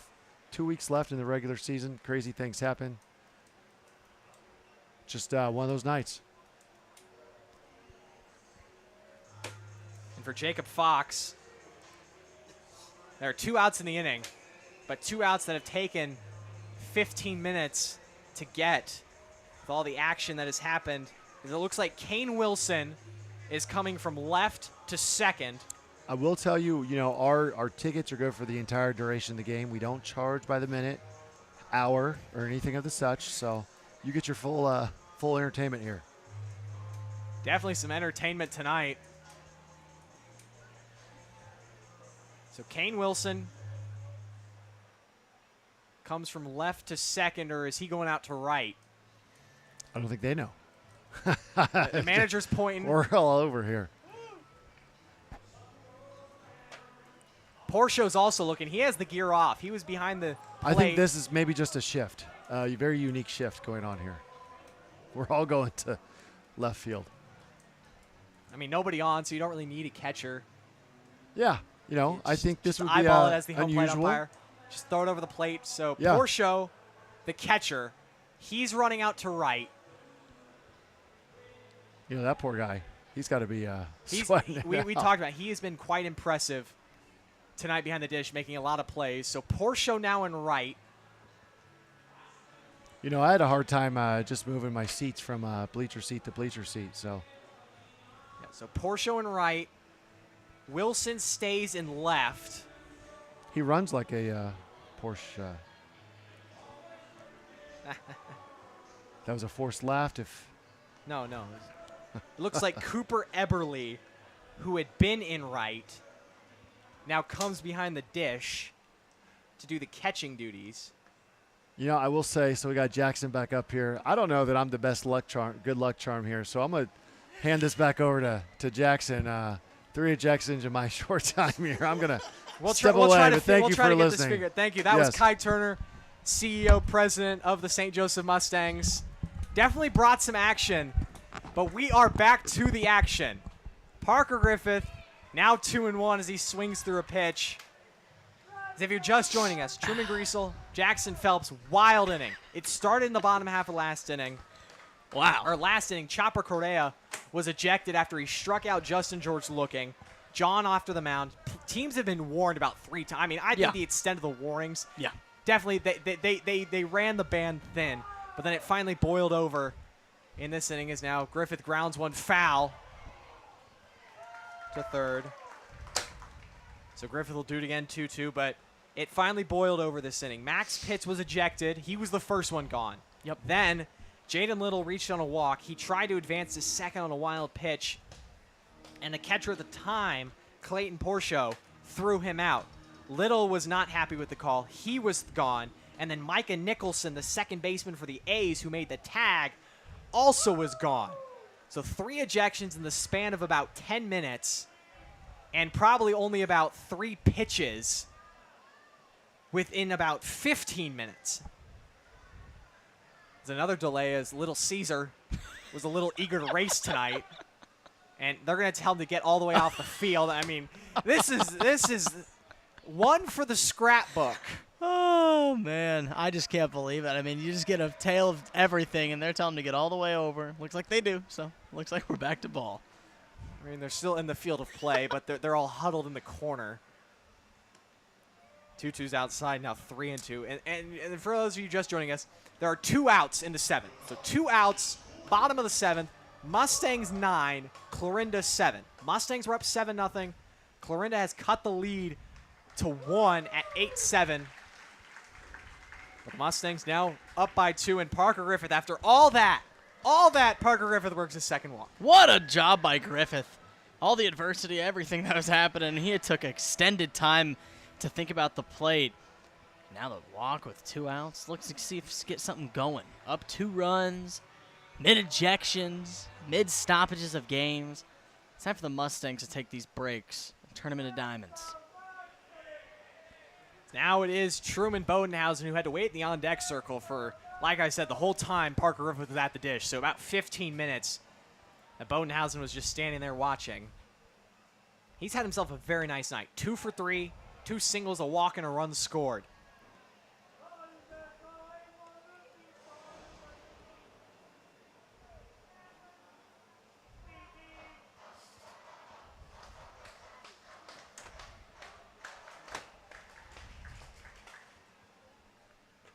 Oh, 2 now to Bodenhausen. Fouls off the slow curve. And the more information we're getting in, folks, it looks like Cooper Eberle is at second base, and then the DH, Tavon Homelar, is now catching, which is interesting because he was the designated hitter. But again, hard to see through the number, through the back protector, chest protector that wraps around. But so it looks like Cooper Eberle at second, and Homelar catching. Porsche, who is catching, is in right, and then Kane Wilson just stays in left. Now 1-2, Bodenhausen pops it up, shallow left. Out is Lateo. He'll make the grab, and a wild inning, all that for no runs on the board. Mustangs strand 2 on 2 walks. 3 ejections in the inning and no runs. 3 ejections, 2 walks, no runs, 2 runners left. We're headed to the 8th. Here's Phil Welch, folks. It's been a weekend. I'm Truman. Alongside me, Jackson. You're watching St. Joseph Mustangs baseball here on YouTube.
After Max Pitts was ejected in the bottom half of the 7th, may as well throw out another Pitts. It's the brother Sam, the older brother, maybe trying to teach his younger brother a little bit of maturity.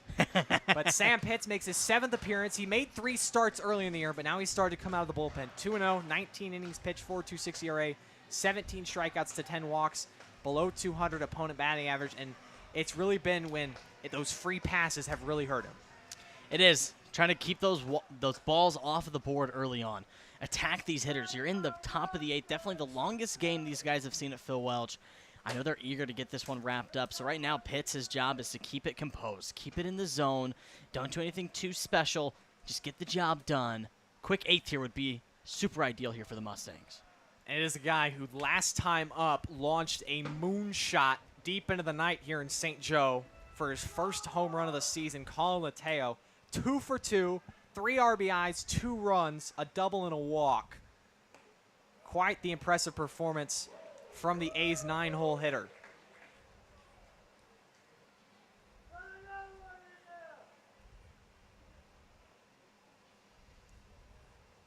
And when he hit his home run in the 6th, he led off the inning then. Fastball misses low, 2-1. Pitt's last time out, shaky outing. June 28th, in 1 inning, he gave up 3 runs on 2 hits. Struck out 1, but walked 2. Against the Sedalia Bombers. Before that, he made a start where he went 4 shutout innings against Chillicothe. So there's a nice curveball, drops in for strike 2. Beautiful. I love that. I almost kind of went out to in. It was beautifully done. A nice pitch from Pitts. Now he's in a 2-strike count. Trying to get an early batter here retired. You always want to get that leadoff out, especially late in ball games, late in close ball games, even more. 2-2. Did he do it again? Back is Bodenhausen. Oh my goodness, it is out of the ballpark. Colin Mateo looking like Barry Bonds from the right-hand batter's box with his 2nd home run of the night. Wow. Just wow from Colin Mateo. 2nd home run, and now clips it back to a 1-run ball game. 3rd home run on the evening for the team. 2nd of the night for Mateo, having himself a day. Like Kai Turner said, shocked that he saw 2 go out of the park, now 3. Everyone here at Phil Welch in disbelief. You got to get a hold of them, and the Pitts brothers now, all 3 have gone on them. That was just a hanging breaking ball, and Colin Mateo just knew right what to do with it. He doesn't care what Pitts brothers out there. He's going to mash. So now the lead back to 1. Clarinda just won't go away. It's Cooper Knight. 0 for 2, 2 hit by pitches and a run scored. He's also stolen a base. But again, 3 homers hit from Clarinda, all solo homers. So if there is a moral victory, it's that they're all solo homers. That is right. You know, you definitely get away with that. You know, it's only 3 runs on the board instead of, 7 or 8. So, hey, you'll take it. Gets jammed right there. Tough play for Buys on the run. Can't get it. And it's a 1-out single to put the tying run on base. That was just an awkward positioning from Buys over at short. He was trying to see if it would hop over near the 3rd base bag, and it hopped kind of awkwardly, so he had to do an awkward scoop on his glove hand and then a full crossbody throw. That's just a tough play to make, and so back-to-back hits for these A's. Tying run now on, and yes, it was Tavon Homelar who came in to catch, getting rid of the DH. So now it's the pitcher, Jacob Fox, who's got to pick out his bat of lumber of choice and come to the dish here with a tying run on in the 8th inning of a 1-run ball game against your rival St. Joe Mustangs. He has not had an at-bat this season.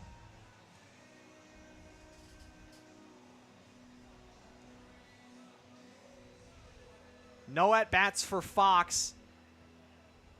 And it's one of those things, again, strategy, Jackson. You get rid of the DH. He looked good in that 7th inning. He looked good. He looked good. Just gave up the 1 walk, or the couple walks. But, I mean, you could also chalk that up to having to wait so long to pitch. Right. So you don't want to use him and have to use another pitcher and substitute bat. I mean, if you're a baseball strategist there listening, quite the game we have. Jacob Fox, the pitcher, who's just going to bunt. But can he get it down? He'll just take strike 1. But, again, can he get it down is the question, because it would be it's a free out. I'm sorry to Jacob Fox. It's a free out, but can he at least get the bunt down, and can it be good? Plenty of speed from Cooper Knight. He does get it down. Felix Fields, he can't go to second. Knight beats his out, and Jacob Fox does his job with the sacrifice bunt to move the tying run into scoring position. If I've ever seen it, that is a beautiful job by Mr. Fox. He did the job, put it on the opposite side, so it gave Mr. Knight an easy 90 feet, and now his teammates are out of the dugout celebrating with him, but now it's dangerous. Drake Cobb, the man who, if the season ended today, would take home MINK Offensive Player of the Year, and it would not even be close. Not close at all. I They mean, have he not is retired him. 2 for 2, 4 RBIs, including a homer and a double. He's also walked and been hit by a pitch. It's a question. With Kane Wilson on deck, who's 0 for 4. Yeah, they're just going to intentionally walk. Great call there from Johnny Coy. They just intentionally walked Drake Cobb. So now it puts the go-ahead run on. But again, you avoid Cobb, and you also set up the double play ball. Exactly. That's a huge – I like the decision from Johnny Coy. 1 out. The way he's swinging the bat, why would you pitch to him right now? I mean, right now the fastball has not been working out for either Pitt's brother, and I know Cobb was ready for it. So good decision. You've not been able to solve the puzzle that is Drake Cobb. And there's a strike one immediately to Kane Wilson. So just what the doctor ordered in terms of first pitch strike. Cobb in their first meeting was 3 for 3. They have retired him twice. And both have been hard hit balls. As now another pitch. Outside corner, Wilson not happy, but he's got to be careful. Tensions are already high. Lines are thin with these umpires and just not wanting anything to slide. Nothing. I mean, you cannot really say anything at this moment. You're just going to have to go with the flows. And you're just going to have to stay composed to every asset right now. But yeah, it's the 2 times Drake Cobb has been retired. Line out to right. Both runners are stealing. Wilson's swinging. Fly ball to center. Back is Lukehart.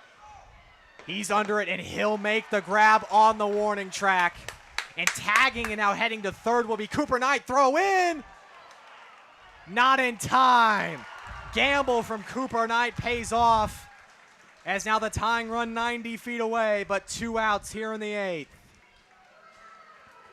That was a great swing by Kane Wilson. Flared it out deep into center field. It looked like Knight over at second was kind of hesitant. He tried to go that halfway point just in case it got over the hedge, so good on him. And it was deep enough where he could go all the way back and tag up to go to third. So now tying run just 90 feet away. 2 outs on the board. You got Dobson, 0 for 3 on his line. It's time to attack if you're Pitts. Cooper Eberle, he came in Cooper the 5th. Eberle. He's 0 for 2. He struck out and lined out to short. Tying run is at third. First pitch strike from Pitts. Big strike. Eberle came in for Brady Dobson, who was 0 for 1 with a walk and a run scored. He's now playing second base due to the ejection from Michael Nicholson.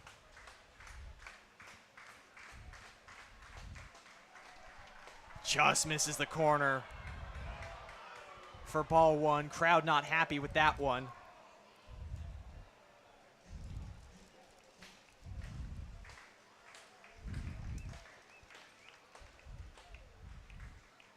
Cooper Eberle from Stockdale High School in California.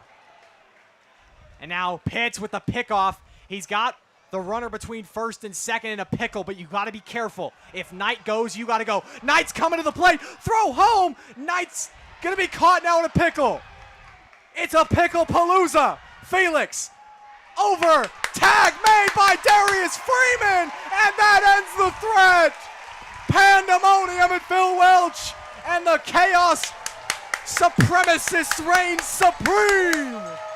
What a tag by Darius Freeman. Keeps them tied up on the third base line, 9-8. Emotions flaring both dugouts. Mustangs silly it 9-8, Truman, and what a sequence. Freeman, who came in to play right field for Jaden Little, who was ejected, runs all the way down and makes the tag. It's wild. Stay with us, folks. Bottom of the 8th coming up at Phil Welch. Game of the Year watch coming right now.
If you're just joining us, folks, oh my goodness, it's been a roller coaster. It started out looking like a blowout. Mustangs put up 7 in the first 2 innings, but then Clarinda, as they put up a 5 spot in the 4th, cutting the lead to 7-5. Mustangs respond with a run, making it 8-5, but then 2 solo homers off the bats of Colin Lateo and their guy, Drake Cobb, cut the lead back to 1 at 8-7. Mustangs respond with their own run in the bottom of the 6th on a wild pitch. Truman Bodenhausen scampers home. 9-7. Top of the 8th. Colin Lateo was like, you saw me hit that 1 homer? You want to see me do it again? And he launched another moonshot. 9-8. We've had 3 ejections. We just had a pickle to close the top of the 8th with a tying run at 3rd. And now you can't take a deep breath yet. You got to keep holding it in because it's now Logan Miller and the top of the Stangs order, clinging to a 1-run lead. And against Jake, and who can forget Jacob Fox? He comes in for the ejected Chopper Correa. Excuse me, 4 people have been ejected, 2 for each team. Chopper Correa was ejected.